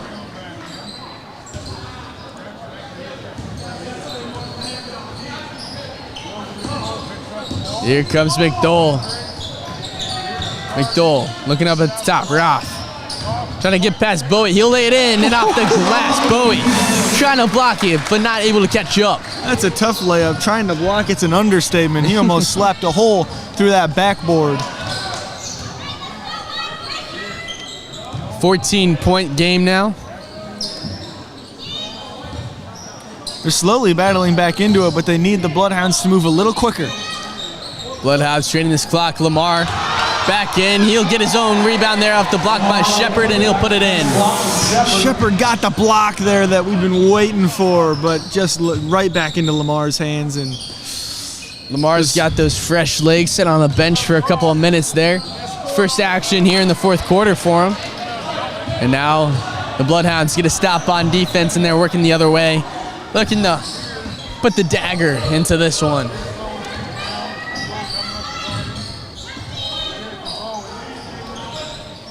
Here's Bowie scanning. Ooh, Dole almost accidentally stole that one. Now Bowie gets it poked out and off of the hands of the Demons. Roth intentionally tried to steal that one. Got his hands on that one, poked it out. Nice play there by Roth, keeping his hands active. Deere will inbound for the Bloodhounds. Gonna go to like a box look here. Corners of the lane. Guzman trying to get the ball here. Give it to Lamar. Deere thought about the three in the corner. Now it's Guzman. Nolan Guzman for three. Off the front, rebounded by Shepard. Good defense there from the Demons. A lot of times teams can sometimes forget about the inbounder, but not that time. Cale Williams had the space, the quick first step, but he'll hit it off the backboard a little quick. But Roth will run after that one, poke it out of Bowie's hands and out of bounds. Possession will stay with the Bloodhounds. Good hustle by Roth there, making sure Bowie's not able to just get a clear look at the rim and jam it home. Bowie now with 4 minutes to go, a 16-point game. Demons gonna need a miracle at this point. Bowie in the wing. Back up top to Deere. Driving in on Stone. Called for the foul is Stone, and Deere is gonna head to the line. Had an extra arm on him there, a little bit of a body on that one. Sends Deere to the line, and the clock's ticking, Joel. 3:53 now. Deers first, goes in. He's got 15 on the day.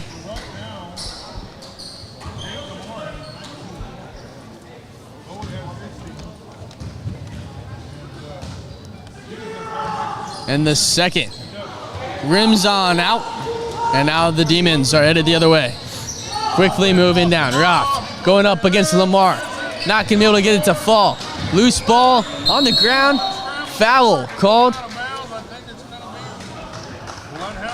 It's gonna be Bloodhound basketball here. Nick Stone getting called for the foul there. Underrated from Lamar all day. He's been playing very straight up and down defense. He's not bending. He's not getting too much contact there, keeping him out of foul trouble and contesting shots at the rim with his height alone. Here's Bowie now working down. They break the press, and now Bloodhounds are just gonna drain some of this clock. Foy, Darius Foy gives it up to Bowie. Bowie for three, no. Boxed out by McDowell. McDowell throws it up to Shepard. Shepard now in transition. Right-handed layup, not gonna go. Battling for it though on the interior. Demons outside to Williams for three. Just a bit too far, and now Bowie throws it down the Deer.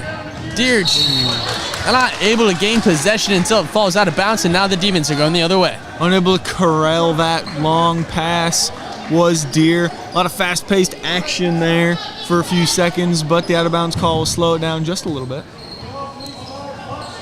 3 minutes on the clock. Now McDowell over to Williams. It's just Stone. McDowell in the corner. Open three. Won't go. Rebounded by Lamar. And now the Bloodhounds will pull back and work down the court. Going to dribble the clock as long as they can. Deer driving in. Double team foul called. Kill Williams, I believe. And Deer will head to the line. Yeah, the Bloodhounds, they're doing a good job slowing things down a little bit and attacking the basket. They're not settling for bad shots. They're really draining the clock out as they close out this ball game. Deer's been money from the line so far. That one will rim out. That one's your fault. I'll take the blame.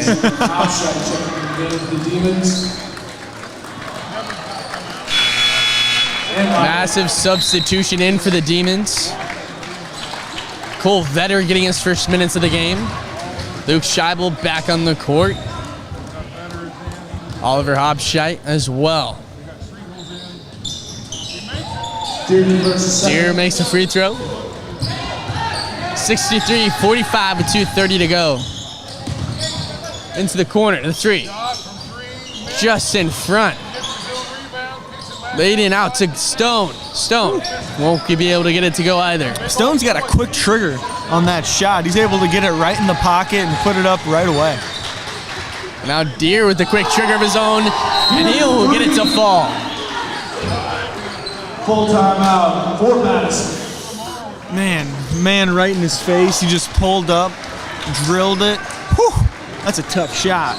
And something tells me that's going to be Deer's last bit of action here. 19 points. 19 points after that one. 19 points and gets their lead back up over 20, 66-45. Bloodhounds is going to finish this one up. Nolan Guzman for the Bloodhounds leads their team in scoring. A little bit of a quiet night for him, but didn't seem to be too big of an issue for Fort Madison. They were able to handle it without a big game out of their leading scorer. And it's not like he's the leading scorer by a little. Like, he averages 18 points a game, which is a significant amount of points. But, you know, they had production from all over the place, from Deer, from Lamar, and from Bowie specifically, that were able to make up for that. And 7 points, he contributed as well, Guzman did. 7 points solid. But it's been the other starters for the Bloodhounds today. 2 minutes to go. Demons are going to look to work out some kinks in their offense.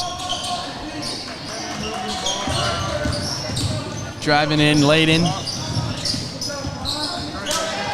And stolen, pickpocketed Reese Huey, the freshman, getting his first minutes, and he'll get a steal. Foul will be called on Connor Layden.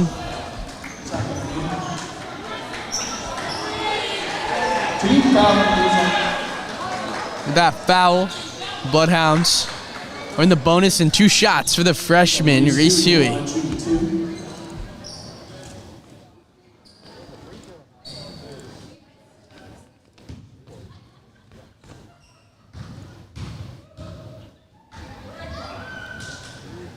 First one will go, and that's his first points of the game. Careful not to jinx anyone on that one.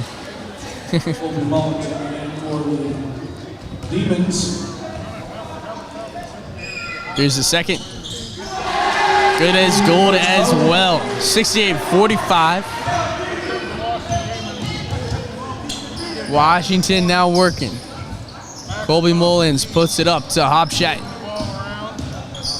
Now Hopshite to Vetter. Inside, tapped out, but into the hands of Scheibel. Now Layden, the 2 not gonna go, but he'll head to the line with the foul. That was a nice hop step. Getting right through the defense there. You got a couple guys there, picks up the dribble, jumps right through them. Able to get the shot up and draw the foul. Nice little play there from Layden. Connor Layden makes the first one, able to rim that one in. He's got 3 on the day. And now 4. 2 for 2 on that trip. Now the Bloodhounds working their way back down the court. The young players get an opportunity to get some minutes here in this one. Pump fake there from Rowan Benda. Now Hunter Wagan. 3-pointer from Brody Ulick won't go. Freshman misses the 3, and now the Demons are headed out with possession. We're looking inside for Hopshite, but the pass from Layden will go out of bounds. That was a nice little dribble move there. Created some space. Was able to get a nice little attempt at a pass there. Nice little move. Hopshite was open down low as well. Yeah. Good decision. Now it's gonna be poked out. Cole Vetter in transition. He'll get the ball with his right hand. Nice steal and lay there from Vetter. The senior getting his first points of the game. Now the Bloodhounds with 30 seconds left in this one. They're gonna win this one handily and advance to 3-1 in conference play. And now Connor Layden looking for some more points up there. He'll miss that one. Rebounded by 4. Bloodhounds working their way in transition. That was good patience there from Layden on the last possession. Nice pump fake, getting a decent look at it. Unfortunately able to get it to fall, but nice patience there. Hunter Wiggins will dribble this one out. Bloodhounds will win by 19, 68-49. Brady, how'd they close this one out? They controlled the game there at the end. They were able to slow it down, really waste the clock out. The Demons were unable to really speed them up and keep the possession turning over. The Demons made some nice plays down the stretch as well, but they just weren't able to speed the Bloodhounds up. They were able to play at their own pace, drain that clock out slowly, and at the end of the day, they just ran out of time. So Demons take their first conference loss to the Bloodhounds, and we will head to our post-game report here by Mitch King, Farm Bureau Financial Services, after the break. There are places where all roads lead to families providing for their loved ones and their community. That's where you'll find us.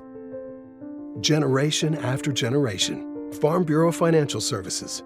It's your future. Let's protect it. Washington County Hospital and Clinics, providing quality health care that puts you first. Whether during a hospital stay, seeing a primary care provider for wellness exams or sick visits, minor surgery to a total joint replacement, or recovering from an injury, we're here when you need us.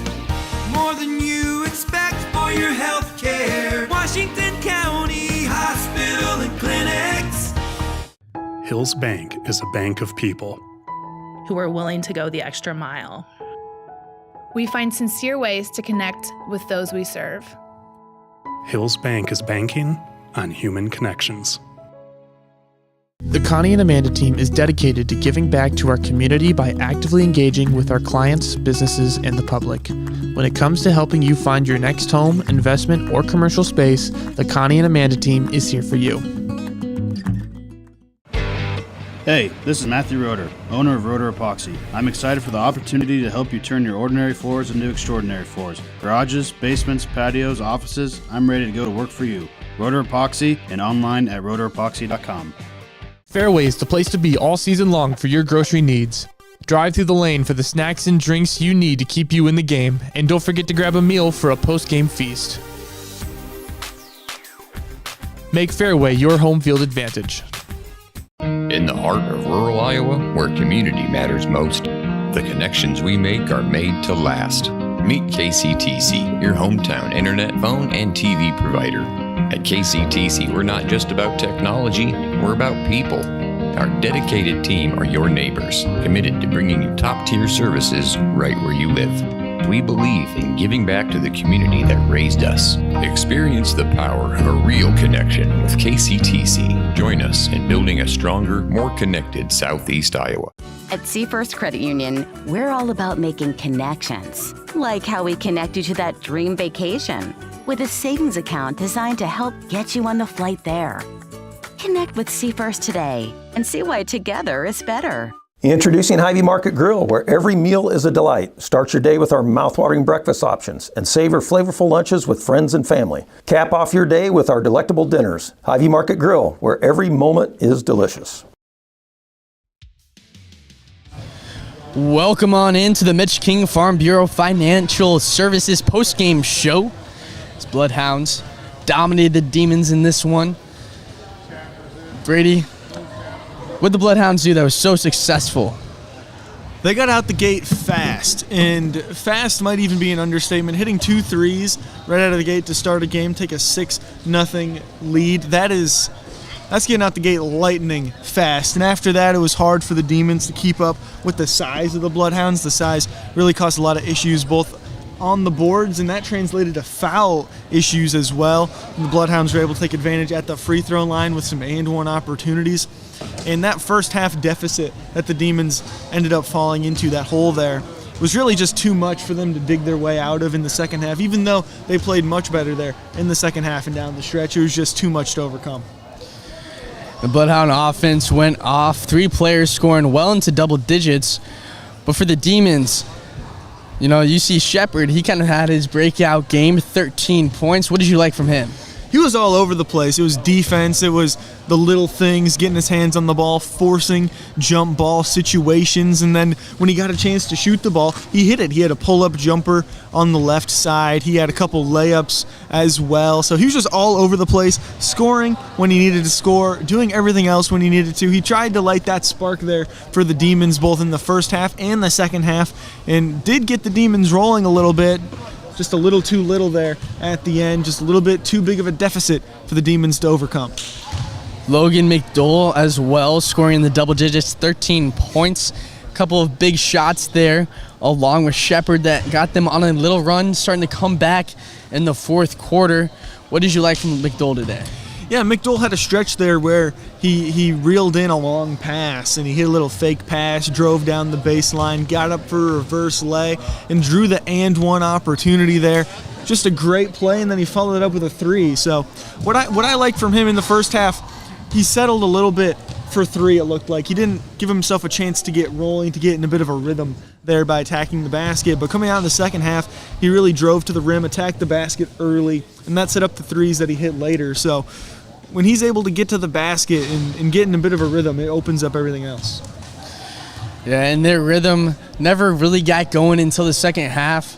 They kept it even throughout that second half, but like you said, it was the first half that the Bloodhounds used to pull away in this one and just kind of stay complacent, keep that 15, 20-point lead around there throughout the rest of the second half.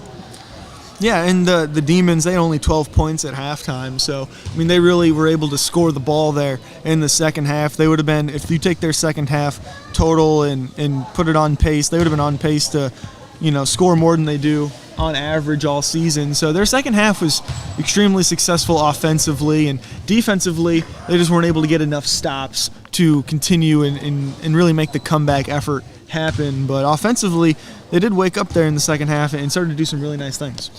The Demons will like to take that second half momentum into their next game on Monday, which will be a doubleheader against Tipton here on Southeast Iowa Video Network.